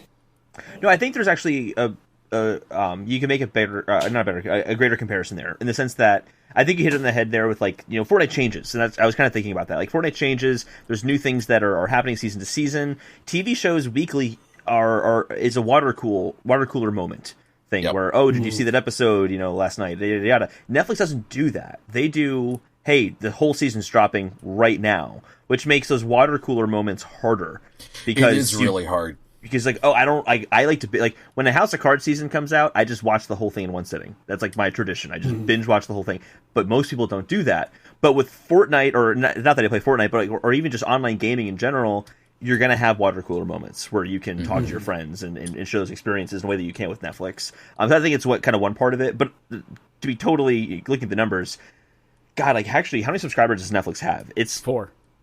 Yeah, it's seriously, it's over 110 million. No, it's not that few. It's 7. Yeah, it's 100. I think it's like 110 million or something like that. Let me look it up. But it's more than there are PlayStation 4s out there right now. Yeah. Oh yeah. Not as many as all consoles, but there's there's a lot of Netflix accounts out there. So your kind of point, Trevor, earlier of there's always people who watch stuff over playing games. That'll always be a thing. That's totally true. And on top of that, people who play games will watch Netflix while they're playing a game. So yeah. So that aspect too as well. Yeah, exactly. Like I think Chad was saying, he'll like, who was saying, was it you, Alex, saying that you like to play a game like Picross or something like that? When you're watching something, like I'll play Mario Kart. That's kind of like my go-to. Like, I'm going to play Mario Kart and watch something, because I can just play Mario Kart and not really think about it too much. Let's see. I'm looking at the subscriber. I have such a hard time not paying. Like, if I'm watching something, I have to be watching that thing. The only thing I can do that with is The Office. If The Office is on in the background, I can do whatever the fuck I want. But anything else, I'm like, I have to watch this and consume this story right now. They have 137 million subscribers in 2018. Weak sauce. I mean, to be fair, yeah, it's a big number. That's only 40 million more than PlayStation sold. Yeah. Yeah. How many players that's still a big number, but when you compare them, it's pretty small. PlayStation just crossed 91 million recently. Ooh. But also taking into consideration, there are probably about 40 million Xbox Ones out there. There's about there's closer now to what's the Switch total now? 23 million. 23 was the last one. something That's like what I that. heard, but it's way more than that now. It's got to be closer to 30 million now. Yeah. After the holiday season. So they're at 30 million, and then you also got to keep in mind like people who still use their Wii or use a PS3 or an Xbox 360. Like those are still out there. People still do play games on that stuff, which is crazy to people like us, I think. But that is like using a PlayStation 3 as their primary console is crazy to me, at least. But it's out there. People do that. So there's a lot of gamers out there. Mm-hmm. Also, isn't it a bigger industry now than Hollywood? You're a bigger industry than Hollywood. That's not a fat joke. That's a was it, Alex? Joke. No, that's him getting used. I'm confused. What? Hold on. Where? What? Where is this conversation going? What? Don't worry about it. Just smile and nod. We all spoke at once, and we went in different directions, I think. Well, great. I think my stepdad's anything upset else now with anyone the wants to game. say about our main quest? No, that's about it. Woo! We're going to jump into our end game where we connect with the community and play some games. I guess we don't do that anymore because we just switched that this week to the sponsor. Anyway, whatever the fuck. We're going to introduce a new segment, since we have guests now, called We're So Fucking Humble, where Holden and I are going to take a back seat, and we're going to let you guys talk about something because we're so fucking humble. So we asked you guys to prepare at least a topic. I know, Trevor, you came up with 5 instead of doing work at your job. To talk about They might listen that you just to wanted to bring this. up and discuss with us. So, Alex, let's have you go first. Okay. I mean, I was going to propose that me and Trevor could do rock, paper, scissors to determine who could go first. But does everyone agree to do that, or am I going first? For a split second, I thought you meant the topic could be let's play rock paper scissors. Let's talk about I the thought game, we rock, could just paper, sit here scissors. and do a visual gag on an audio podcast. I brought 2 topics, so if the first 2 topics don't work, rock, paper, scissors will be my third topic. Perfect. Whatever. I've talked too much. I'll just dive right into my topics. We'll save rock, paper, scissors for next time. Okay. All right. That's fair. So, topic number 1, and like I said, I have another one in case this one doesn't work, is what are some mainstay, facets or elements about the video game industry that everyone views as being completely normal, that everyone has been completely desensitized to, that you still kind of can't get over? And the example that I want to bring up is the fact that Bayonetta is almost a de facto Nintendo mascot at this point. Bayonetta, who started out as a sexy character in a PlayStation 3, Xbox 360 game, became a kind of Nintendo exclusive with Bayonetta 2, featured a lot of cross-franchise content and costumes in the re-release of Bayonetta 1 on the console, on the Wii U, and then kind of appeared in Smash Brothers and kind of became part of the family, so to speak. That's so weird to me, and it's weird that everyone has become completely desensitized to that. Yeah, I totally agree with you. I played Bayonetta last year for the first time, and I think my biggest reaction to the entire game was, I can't believe Nintendo publishes this game now. Yeah. Nintendo, the family company who didn't let blood in Mortal Kombat, now kind of has this exclusive mascot who's a naked witch who wraps her body in hair and orgasms to kill enemies. Yeah. Hey, we don't know what's mind. going on with her there, but... So I have to pee so bad. I'll be right back. Okay, right. don't die. Cool. When he gets back, I'm going to. Anywho, Bayonetta. We should all just disappear so that when he comes back, he's like, well, let's hello? just give some nice dead air to this podcast. Great. $20 if he doesn't come back. I don't know. It's kind of weird. I think it's a good thing because Nintendo was always viewed as we're not going to do this, we're not going to do that. They were kind of seen as kind of like stiff, if you understand what I'm saying there. Puritanical. And the fact, and the fact that they reached out and were like, hey, we're going to give you money to make this really hyper violent, hyper stylized game that is not our style at all. It was surprising, and it was a nice little turn of events for them, and then they fully embraced it. Like, they're not shying away from it. They're not hiding Bayonetta. They have her in Super Smash Brothers, which is great. Yeah. I think it is showing that Nintendo is just a growing heads in a up. way. Your video went back to that old image of you. Oh, there we go. Oh, that's just some enjoyment for you to see. Yeah. Sorry I broke the fourth wall to the people watching this, by the way. Oh my god, they know. They know I have an old picture of myself. I'm back.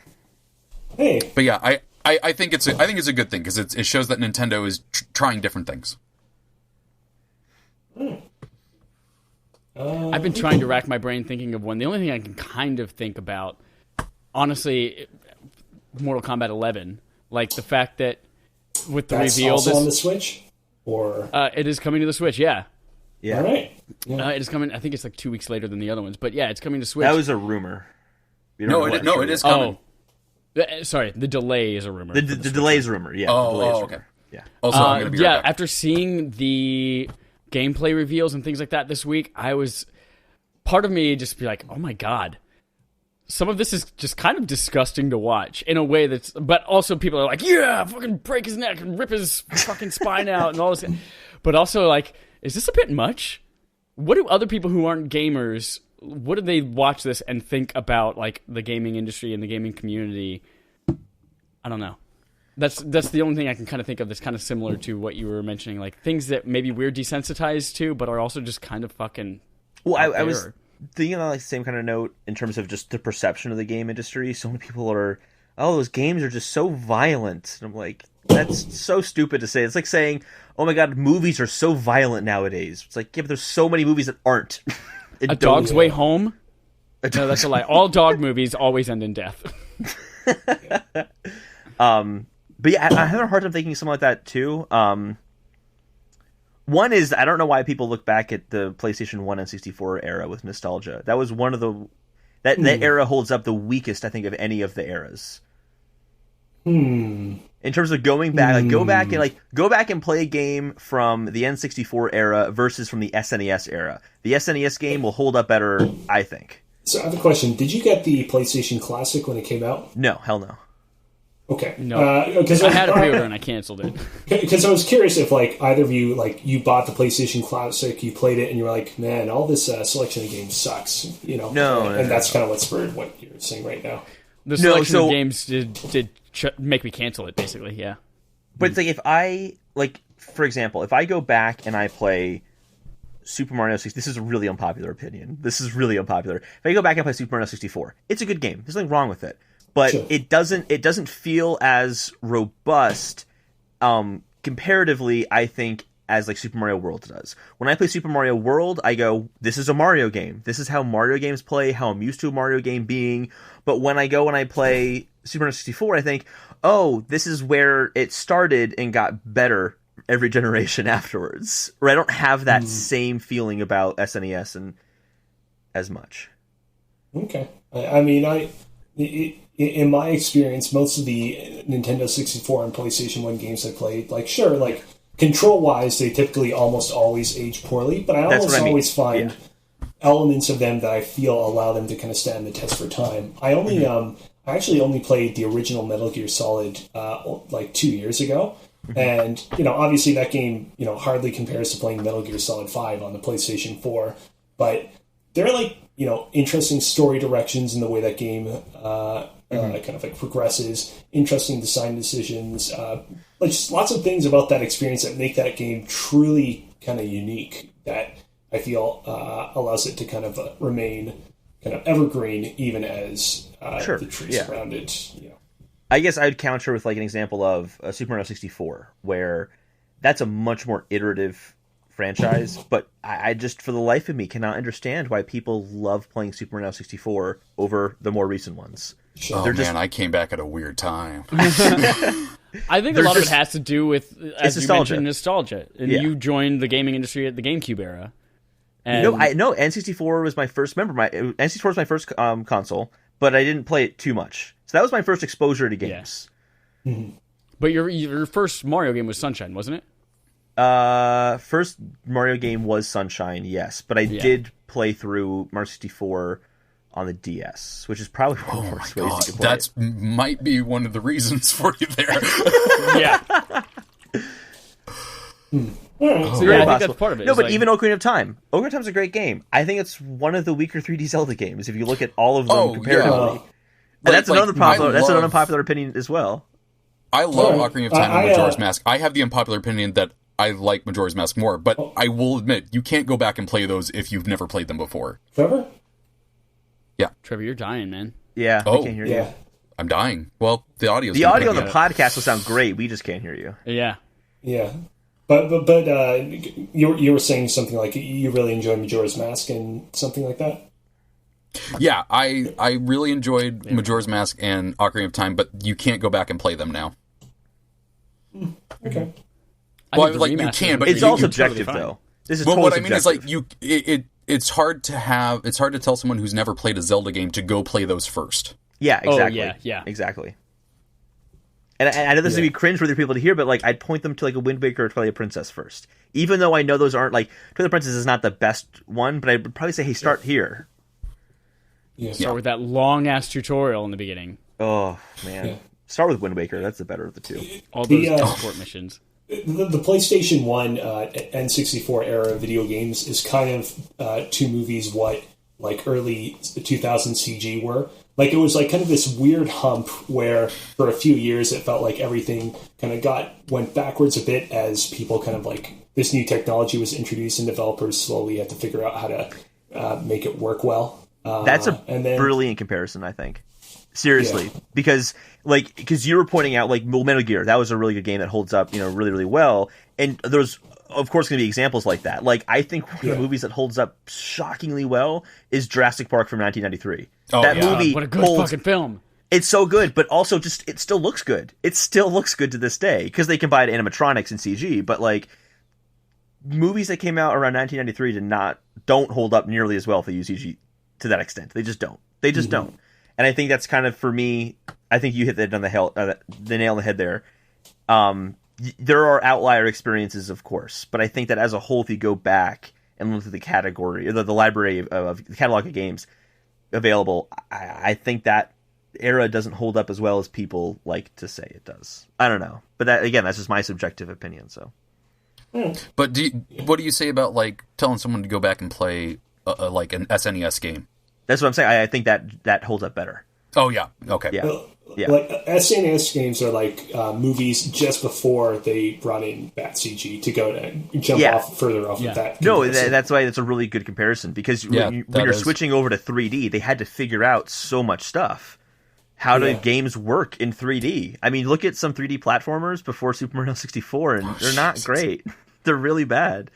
And they're also just because there's really not many 3D platformers to begin with, to be frank. Yeah. But it was a tough transition, and I think in the following generation, GameCube, Xbox, PlayStation 2, that's when we started seeing games that I think resemble more of what we see nowadays. I mean, this is when you saw Resident Evil 4, Metroid Prime, like Battlefront, Star Wars Battlefront, like Halo, like series that I think felt more modern. Looking back than the N64 games did, that era did. If that makes any sense. Am I explain that well enough? Yeah. I personally still have a lot of nostalgia for that era, but I don't have any qualms necessarily with what you're saying. I'm not like a super aggro, like, N64 defender who's going to get angry at you for that. But Tetris like on N64 is dope, man. I haven't played that one. I have to check that out. It's not. And Donkey Kong 64 was the best of the franchise. Oh my god! I actually didn't play that one either. Get the hell out of here. Great. Thank you for your topic of discussion. That was wonderful. We didn't have to dip into rock, paper, scissors. No problem. So ready. Trevor, we're going to knock it over to you because we're so fucking humble. What do you got? Oh, right. You are so fucking humble. It's amazing. Shut up.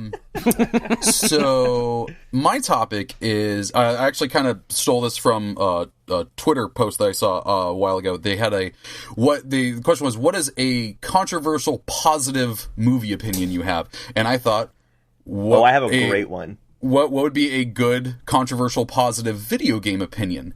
So I want to say I already responded to that tweet. There was some guy who did that for video games, and I already responded to that. So spoilers. Hey, I guess we can just skip this one and go right to the end of this podcast. What do you say? Wow. All right, guys. See you on Twitter. It's all right. Like, share, and subscribe. Have a go. Let's start this line now.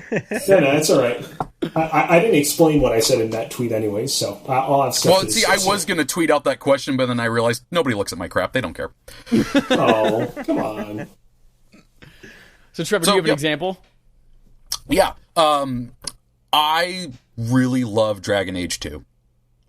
And that is probably the one that is hated the most. It gets the most crap, and I love that game. When it came back out for backwards compatibility on Xbox One, I'm like, this is my next few months. And a lot of people don't like it because, I understand why they don't like it. It reuses environments. The story is very disconnected. The combat is a complete shift from what it was in the first one. I'm like, I don't care. I like the combat. The environments, I don't care about it. The story's pretty good. So I enjoy that one, where a lot of people don't. Cool. All right. What about you guys? I had a movie one initially, actually. I have a game one too. I just wanted to a movie one. I thought Last Jedi was one of the best Star Wars movies. Oh, God, me too. See, now you're just making a statement. That's not an opinion. You're just making a statement. Oh, I can defend it. I have argued this with people. Well, okay, real quick aside. I hated Last Jedi when I saw it. Mm-hmm. I somehow inadvertently rewatched it the day to the year that it came out. And I was like, you know what? I inadvertently accidentally taped my eyes open for 2 minutes. No. What I mean by that is that I turned it on and it happened to be the date of the year that it came out. Yeah. And I was like, you know what? I turned around on it. I actually ended up liking it. The Canto Bite stuff, I agree that stuff wasn't the best with most people. Most people seem to not like Canto Bite. I agree. But, it wouldn't ruin the movie for me. But, the Snoke stuff, that was the most brilliant thing in that movie. It was so brilliant. So brilliant. His whole throne room is red because he's a red herring. And maybe one day EA will make a game that explains him. But anyway. Anyway, but my gaming opinion, yes, that is gaming. Positive. I liked No Man's Sky. I know it's not a masterpiece. I know it's not a great game. Did you like it from the beginning, though? Yes, I did. I did like it from the beginning. I do think it was overpriced. It should have never been $60. I think $30, $40 would have been much, much more understandable. But I think that was a really cool game. If you look at it from this perspective of just the tech behind it and what they're doing, I know and all the planets didn't look all that much different, but I still got this total thrill of getting in a spaceship and just flying away. Talking about games you can kind of just play passively and listen to a podcast or something like that while you're playing it. That's absolutely what No Man's Sky is. It's just a passive game. I want to chill out, relax, look at some weird animals that might be really fucked up and not actually possible. But it was an enjoyable experience. Again, I get a lot of the criticisms, but I just think people were way, way too harsh on that game. Mm-hmm. It was a cool game, even though it didn't have as much at the beginning. It's gotten a lot better. It is really good. I think where the harsh criticism came from was the thing Sean Murray said, the Peter Molyneux-esque levels of things he said. He should have never been speaking. He just shouldn't have been. This is why developers don't show off their games. Some executive does it. It sounds harsh to say that, and I do really like Sean Murray, but he shouldn't have been the one up there to say that stuff. Correct. He really Absolutely. shouldn't have. Absolutely. And that's a criticism of the marketing, not of the game. Yeah. They probably wanted to include all those things 3 years before it released, and that's when they talked about it, and then just didn't play out that way, which 100%. Is unfortunate. But I still like the game.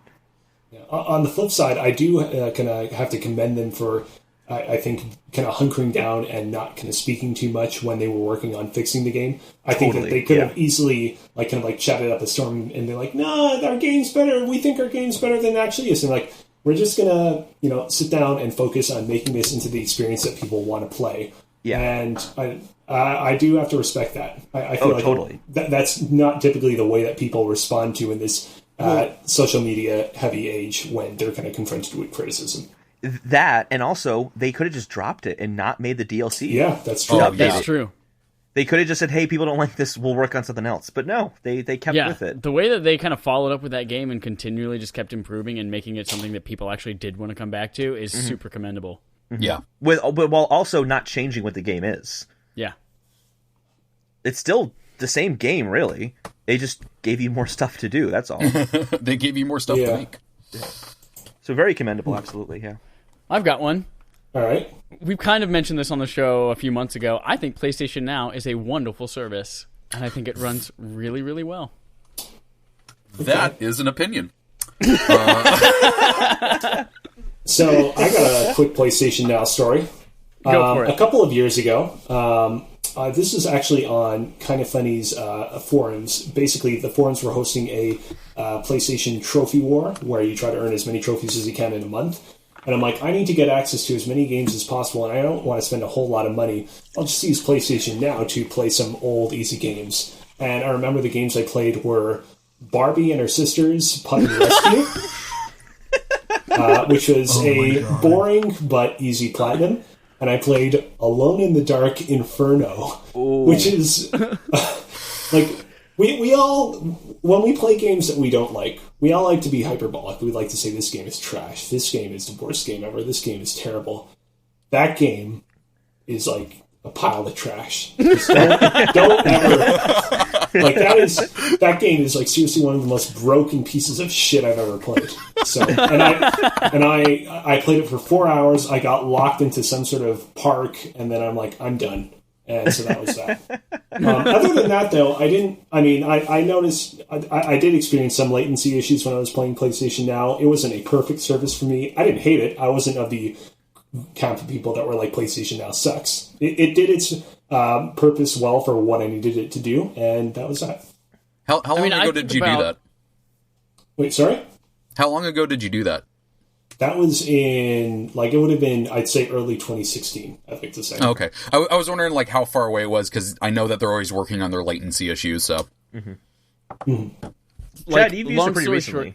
Yeah, so I don't subscribe to PlayStation Now, because I find it hard to convince myself to do that when I own almost all of those games anyway on my PS3.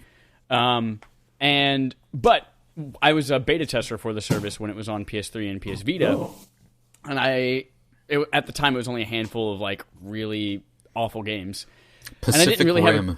Pacific Rim, yes. Just like that. What was that? The Megazord fighting game type. Yup. Yeah. Anyway, it didn't work too bad, and it was honestly, I was like, cool. This is an actual viable way to do this. At the time, though, they had kind of given the illusion that you'd be able to, if you bought the games digitally, you could just stream them without having to actually pay for the service. So I was super interested in it, and then it came out. That wasn't what it was. But I noticed, 6 months ago, a lot of conversation when Game Pass started getting really big with all the exclusives with Microsoft, that a lot of people were having the discussion where, oh my god, this is so great, and PS Now is a piece of trash, and there's latency problems, everything like that. And then they always ended their caveat with, but I haven't tried it since it launched. Yeah. I was like, nobody has an updated opinion on this. They're all talking about stuff from 2015, 2016. So I went back and played it again, and I streamed Bloodborne, and I streamed God of War 3 Remastered, and I streamed something else. And it was a literally flawless experience for me. Now, it worked on Bloodborne. Yeah, worked on Bloodborne, which is a very important game for latency and timing. Yeah. I do live in Chicago, and I have very, very fast internet, which definitely helps. But I think it's a wonderful service, especially if you never had a PlayStation 3. There are a ton. There's over 600 games on that service right now. And I think it's a really great value. Mm-hmm. I won't personally use it because I already own them, but I think it's great. Cool. Well, Alex, what's the one I you guess- already tweeted? All right. Okay. So, are any of you familiar with a little franchise called Kingdom Hearts? Oh, Never no. heard of it. Yeah. And all of the sycophants I don't that have a love it. handmade Keyblade in my garage. What? That would just be don't. weird. You should get one. So here's the thing. When it comes to the Kingdom Hearts franchise, a lot of people tend to kind of proclaim Kingdom Hearts 2 or sometimes Kingdom Hearts Birth by Sleep as being the best games in the franchise. I personally, however, have always been partial to a little game called Kingdom Hearts Chain of Memories, which is the you were Game gonna Boy say that. Advance. Yeah. What is the difference between Chain of Memories and Chain of Memories? One of So- them's in 3D and one of them's on GBA. Chain of Memories was on the Game Boy Advance, and it was a entirely 2D sprite-based game. Trevor's like trying to Trevor's contain himself disgust right now. The PlayStation 2 Yes, version... we heard your stepdad. Yes. I'm amazed that game is still going. Okay. So Chain of Memories is on the PlayStation 2, features gnarly 3D graphics. I do not prefer the PlayStation 2 version of the game because a couple of reasons. One is the fact that playing it on the GBA, it's a much more impressive of an experience because it's like, wow, this is like a really beautiful sprite-based game, whereas on the PlayStation 2, it's like, oh, this is an average-looking PlayStation 2 game. And also, like, the battlefields in the Chain of Memories version on the GBA are a lot smaller and more constrained, and so it forces you to go into confrontations with enemies a lot more, whereas in the PlayStation 2 version, the arenas are a lot wider, and so you can just sort of, like, run away and stall a lot, so it's not as exciting. I think... Yeah. Chad, hold on. Let me pitch you on this game. So back on the GBA. Okay. Now, you've just beaten Kingdom Hearts, and you're in love with it. You like Disney, you like Final Fantasy, you like anime stuff. It's all in one. It's I'm good trying stuff. to imagine myself in this world. It's so good. You love it. Yeah. Now Kingdom Hearts 2, it's a ways out. So what if I got to tell you that there is a brand new game coming to that Game Boy Advance, that hot piece of device. Well, that just sounds great, Trevor. Now, what if I told you that you could play that game with card combat? Oh, shit. And what if Yeah. I told and you what if I told that you just that card replayed that combat game? system? What if I told you that card combat system was surprisingly effective and enjoyable and addictive? What if But I had told you nothing the to do card with the combat of rest Final of the Fantasy game? VIII is what caused me never to play that game? What if I told you I never played Final Fantasy VIII, so I don't have any context for what that means? What if I told you? I would think of it as Hearthstone is the kind of game that's loved by people, and then some Oh, people I go, did "Oh, love fuck that! Hearthstone. I'll never do Hearthstone because it's cards." Specifically because it's a card game. Yeah. It's deterring for some people. It I was get It's like was that. progressing sushi. the It's like story. sushi. Some but people it was, love sushi. Other people just don't get it. the Chain of Memories. It was progressing the story, but it was also replaying the entire story of one with card combat instead of the combat you just spent 20 something hours playing. Okay. And Okay, here's but the like, I totally respect your opinion of having that, liking that one is the best. I can actually understand why you do that. I have the opposite opinion, but this is positive opinion time.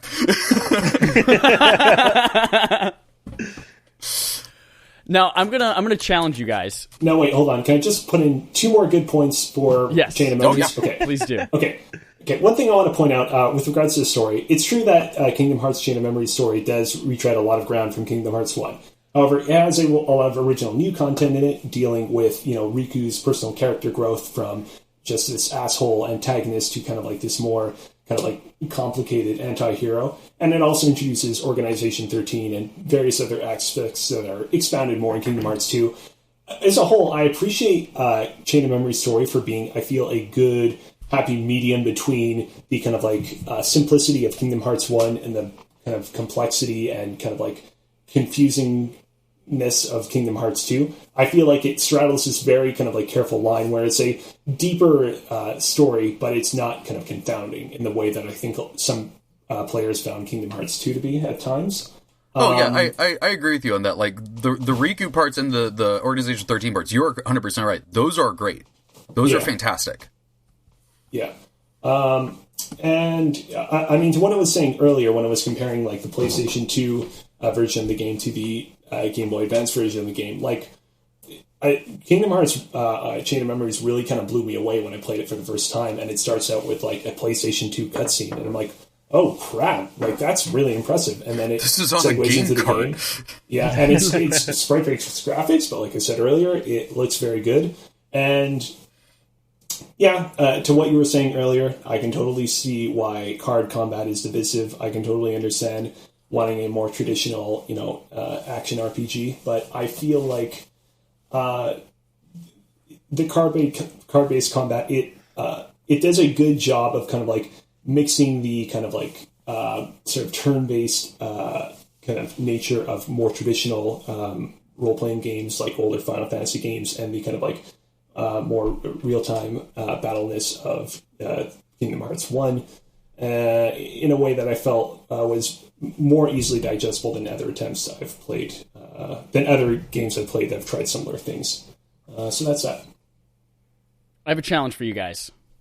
Someone, I think it was Nerd Talk Plus, is another podcast who was chatting with us on Twitter, tried to convince me that Kingdom Hearts 3 is worth getting excited about. I've only ever played maybe about 30 minutes of Kingdom Hearts 1, and that's it. That's all I played. All right. I'm not a fan of Blitzball, which is, if I remember, that's how it starts.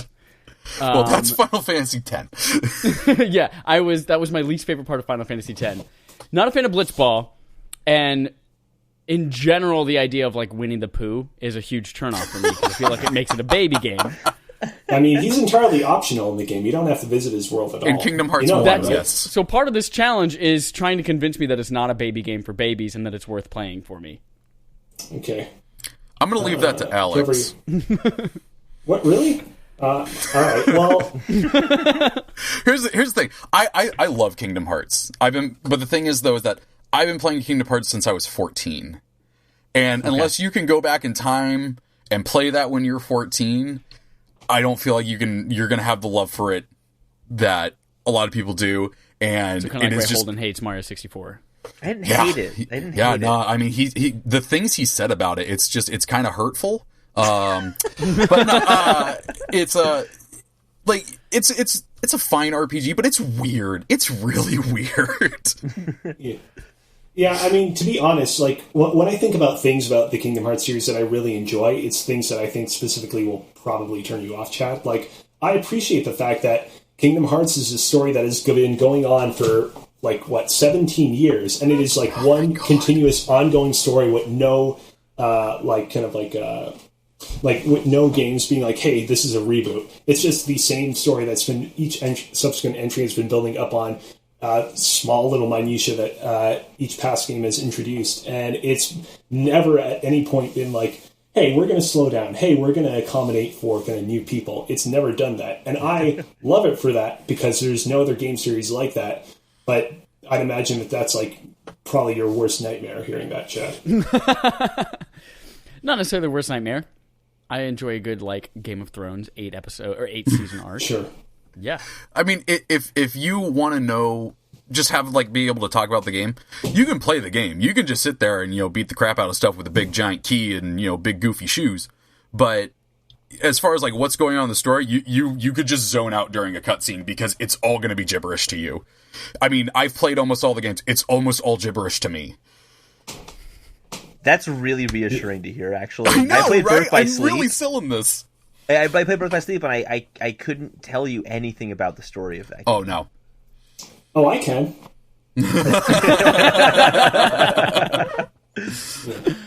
I'm highly considering actually making Kingdom Hearts 1 a barf game for us, because Holden and I have never played it. I wouldn't and mind I playing want to like it. Kingdom I really Hearts 1 is people love enjoyable. it so much. But you Yeah, also get and Kingdom its story Hearts- is super digestible as well. So Yeah.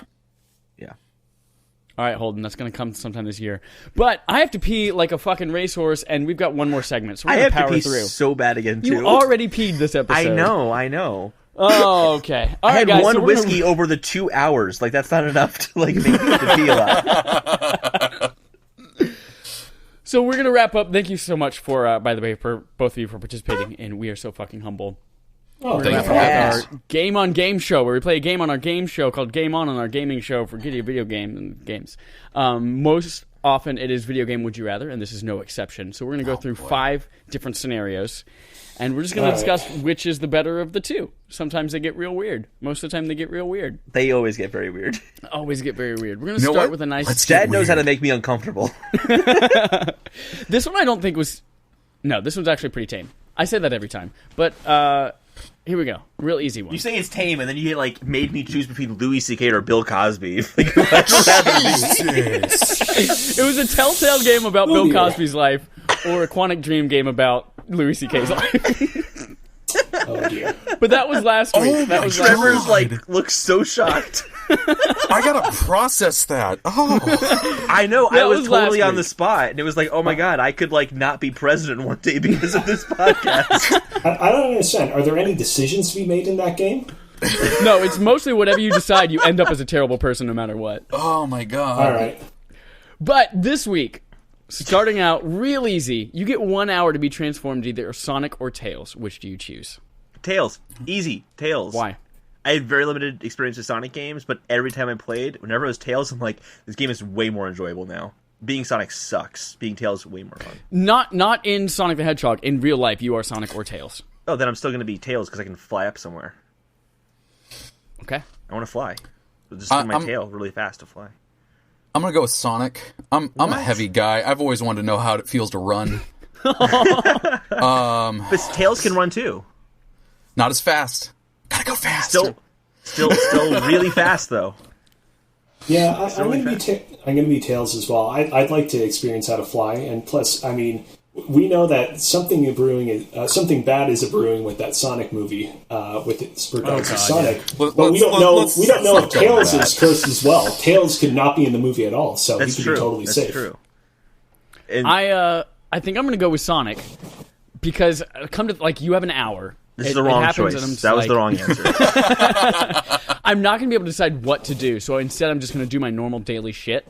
And I feel like as Sonic, I could go to the grocery store, I could go to the bank, I could do all of my regular ass shit that I would do on a day off so quickly, and then just come back and see. Actually, I'm going to challenge you. I'm going to challenge you that one. I think Tails living in Chicago would be way faster than Sonic.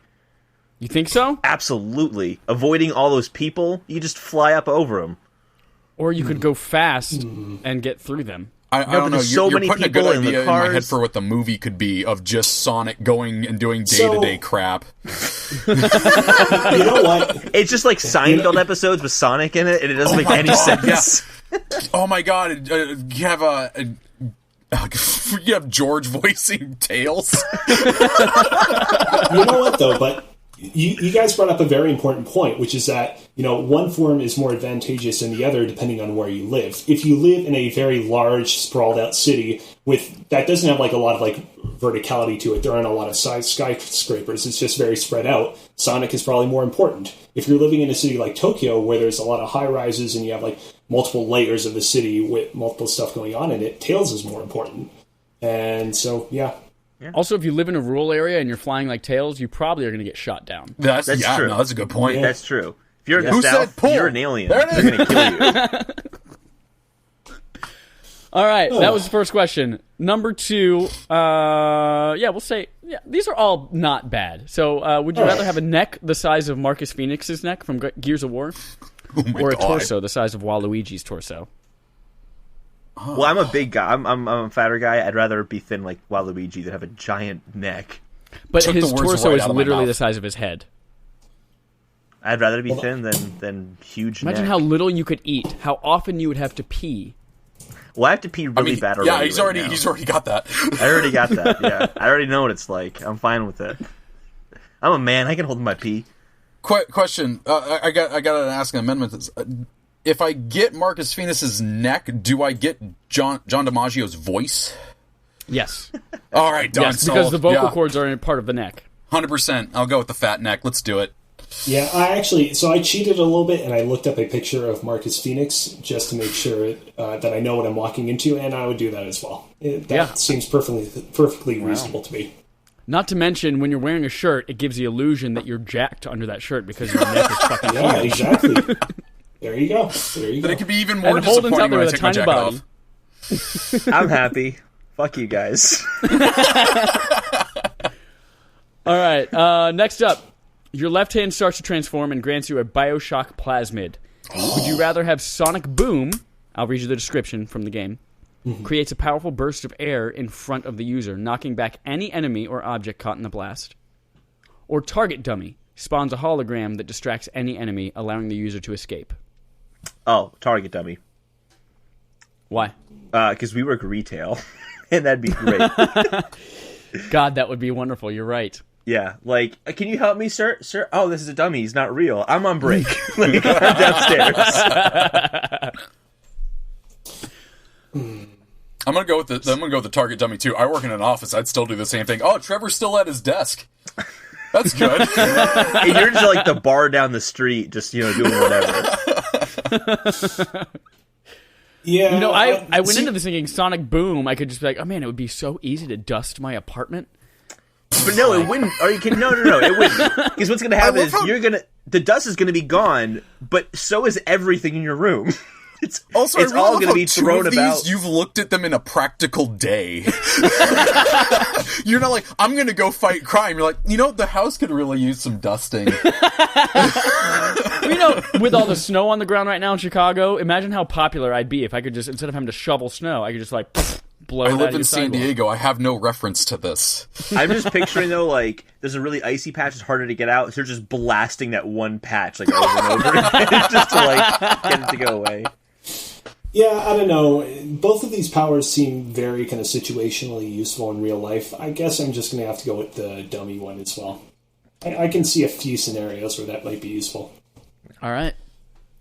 Fourth question. Oh, boy. Would you rather... Oh, yeah, Marcus Phoenix. Yeah. Yeah. Would you rather have to wear a suit made of your own human hair, like Bayonetta, or have to always wear Samus's armor from Metroid? Always wear Samus's armor from Metroid. Are you kidding me? That's so been my obvious. dream since I was 12. Hear me out. Bed sores. Urination. I'll blast them off. I don't give a fuck. Hot. You think Just she has go into a cold ventilation and area. cooling in there? Yeah, 100%. she does, probably. 100%. Like, I feel like if you were to get, like, a nice, comfy armchair, the power suit would work fine. So, yeah, and I'll go with that one as well. Okay, I mean, my wife might get a little pissed off at me laying in bed, but, sacrifices have to be made. I enjoy being naked, which means, Bayonetta is just her hair. She can take it off at any time. But she's naked underneath. Mm-hmm. There's a downside of it being very itchy, though. So itchy. But then I'm also a magical witch. But here's the thing: Bayonetta's hair, it transforms in such a way that it doesn't look like her hair. Like, it's only when it kind of unweaves, and so she can use her powerful demonic forces that it becomes apparent. Okay, that's her hair. But normally it doesn't look like her hair. So, sure, I get your point. It would still be itchy, but would your body hair also look like hair, or would it just look like normal clothes? Well, here's a follow-up question. Does it have to be my head hair, or can I just be really hairy dude? And just walk around looking like a Follow-up gorilla. question, how does this help your everyday life? Wait, hold on. Follow-up question number 4. Can you wear normal clothes on top of that? No, God, you have to wear so only hot. those two things. Oh, come on. I have to pee again. I'll be right back. Oh, Holden. The last one's a Red Dead 2 question. Wait, so. hold on. Follow-up question number 5. Can I wear clothes on top of the power suit armor? Ooh. Oh, dude. My God. You can wear pieces of clothing, like, for instance, a maid's apron or a robe. No. I would go to a tailor and get it done. Show up to work, business casual, Samus helmet on. How's it going, Jeff? Can you have my pants for me? Yeah. I mean, that works. I was thinking more people might be freaked out if they see this, alien suit of armor walking around, so I would wear, football pads on myself. Okay. That. Incognito Samus. People don't get freaked out, though, if they see someone in full football gear about to tackle them in the grocery store. Yeah. I'm sure it'll all work out fine. This plan is iron tight. Oh, man, you guys are selling that Samus suit. Yeah, I thought Bayonetta at first, but now Samus suit. But I'm just so worried about, getting clammy and chafed, and what if you itched in there? You can't scratch it. You're not going to see it. I mean, and for itching, you just do the blue thing. Just grind up against a wall. And now I'm just picturing Samus armor just doing all of these things. Yeah. It's great. That's going to be a new mechanic in Metroid Prime 4. Scratching yourself via the blue thing. So, I mean, you have to consider that, like, the suit will also regulate your temperature if you're in, like, an extremely hot or an extremely cold environment, right? Like, that's another feature that we haven't considered, which I totally get you. Yes, bed sores, that's a huge issue to deal with, but I feel like there are just enough advantages to consider. Holden's alive! Holden's alive! That was the most satisfying pee I've ever had in my entire life. I can't I'm really glad that I pee. was on mic in proximity for you. I'm really happy about that. All right, final one. This one's a kind of long one. Red Dead Redemption 2 has you cleaning your guns, brushing your horse, and shaving your face, all in an effort to create a realistic world. Mm-hmm. Which of the following cut systems would you rather have implemented into the game? Pooping, where you must find time to poop in an effort to keep from getting constipated, and you must have adequate toilet paper and wipe well, otherwise your ass cheeks chafe, and you move at a 30% speed until you get some ointment on it. You waddle. Yes. That's option number 1. Option number 2, hiccups, where if you laugh too hard at something or consume too much alcohol, you have the hiccups for the next 3 in-game hours, making most tasks like sneaking, bartering, flirting, or intimidation impossible. Oh my god. I'll tell you right now, not the hiccuping, because that's going to be like Rain in Breath of the Wild, where like, yeah, it makes the world realistic, but just pisses people off. Yeah, but are you people off. You've been on a ride and a quest shows up and now you're getting chased for your life and an alert comes up, you gotta poop. Yeah. You know why? Because that's hilarious. That's so fucking funny. Like, dude, like, we were robbing this bank and like, I had the money and then I had to take a shit so bad. But I held it off. I kept running, but I was running at 30% speed. So eventually they caught me and like, there were stories. You just squat down, you're still shooting people. There are emergent gameplay opportunities with the pooping system that don't exist for a hiccup system. This entire conversation has just been a string of follow-up questions. So here's question number 1 for Red Dead. When you poop and time travelers when you poop on the road and time travelers in a Jeep come by, does your Jeep skid off the road when it goes over the poop like in Metal Gear Solid 5? Ooh. The answer is yes. Yes, it does. Here's the other thing, there we go. Here's the other thing, right? Things like shaving will influence how people respond to you, right? Yeah. Let's say that you're like pooping on the side of the road and then you want to rob someone. The person's not going to take you seriously because they just saw you pooping. Like, I like this. This Treavor, come on the podcast. It'll be great. Let's talk about Red Dead poop. Yeah. See, here's the thing. It's like, I can think of all sorts of, like, interesting creative uses for your poop. Like, you can use it to fertilize. You can use it to fertilize your plants. It turns like a Farmville-like game where you're using your poop to fertilize everything. Yeah. Oh my god! Yes. If you wait until the internet gets established a century later, you can sell it online, maybe. But like, and here's like the serious point I want to make: there's no useful use to hiccuping. There's nothing. But it happens far less frequently. What use was there for your horse to poop? Like I said, if time travelers come by in a Jeep, they'll skid off the road if your horse poops. Oh my god. But hiccuping is a lot more avoidable. You just don't laugh or you don't get drunk. Oh man, imagine there was a whole button that you hold your breath. So like try not to hiccup. And you can't move the controller like in Until Dawn. You just have to stay very still. You gotta balance it there. You have to try different things. Like, all right, get a glass of water, drink the water, then hold your breath for 10 seconds, but then swallow. Like, tell your best scream friend into the controller to try to scare yourself. Yeah, it has Kinect support, and it can tell if you're holding in your breath. See, honestly, I would go with the hiccuping, not for any actual gameplay uses, just because I would love the idea of somebody sitting down, like having this super dramatic moment. They've got their gun at someone they've been chasing forever, and they pull the trigger, and they just shoot right off over their head, and the moment's just ruined. Also, the hiccuping would be really expensive. Because then you have to like make a second version of every cutscene where the character's hiccuping. Yeah, that's a good point.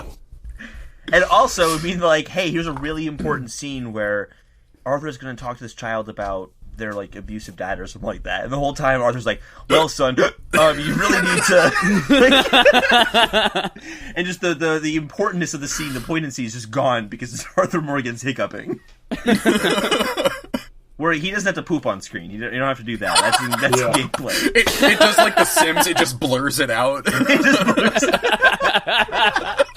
We'll show you murdering an entire village, but we're not going to show you poop. That's really funny. That's great. That's great. Wow.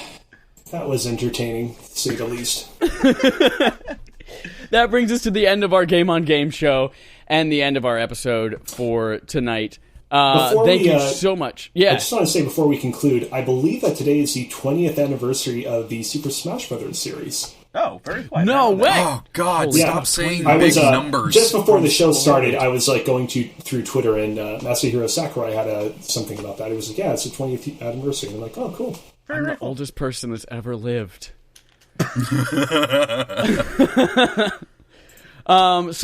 Alex, Trevor, thank you so much for joining us. Alex, anything you'd like to plug before we wrap up? Yeah, if the way that we described gamers earlier on in this show interests you, you can find us at youtube.com/gamers. That is GVMERS. You can also follow us on Twitter at gamers, at symbol GVMERS. And you can follow me on Twitter at Alex Kozina, AlexKozina. Again, super dope YouTube channel. You should check it out. Worth the 16 minutes. Absolutely. Trevor, what would you like to plug before we wrap up? I'll plug myself. Oh wait, no. You can do that? Ooh, oh my god! This is only going up as audio, right? Because you guys are gonna see some stuff. Anywho, yeah. If you guys want to follow me on Twitter or Instagram, it is at the Treavor, TheTreavor. I post semi-funny stuff that I at least think is good, and occasionally talk about writing. So, and video games, which is relevant to this show. So, yeah. Cool titties. Thanks, Trevor. As always, here's our usual sign-off. You're going to hug that butt. Hug that butt.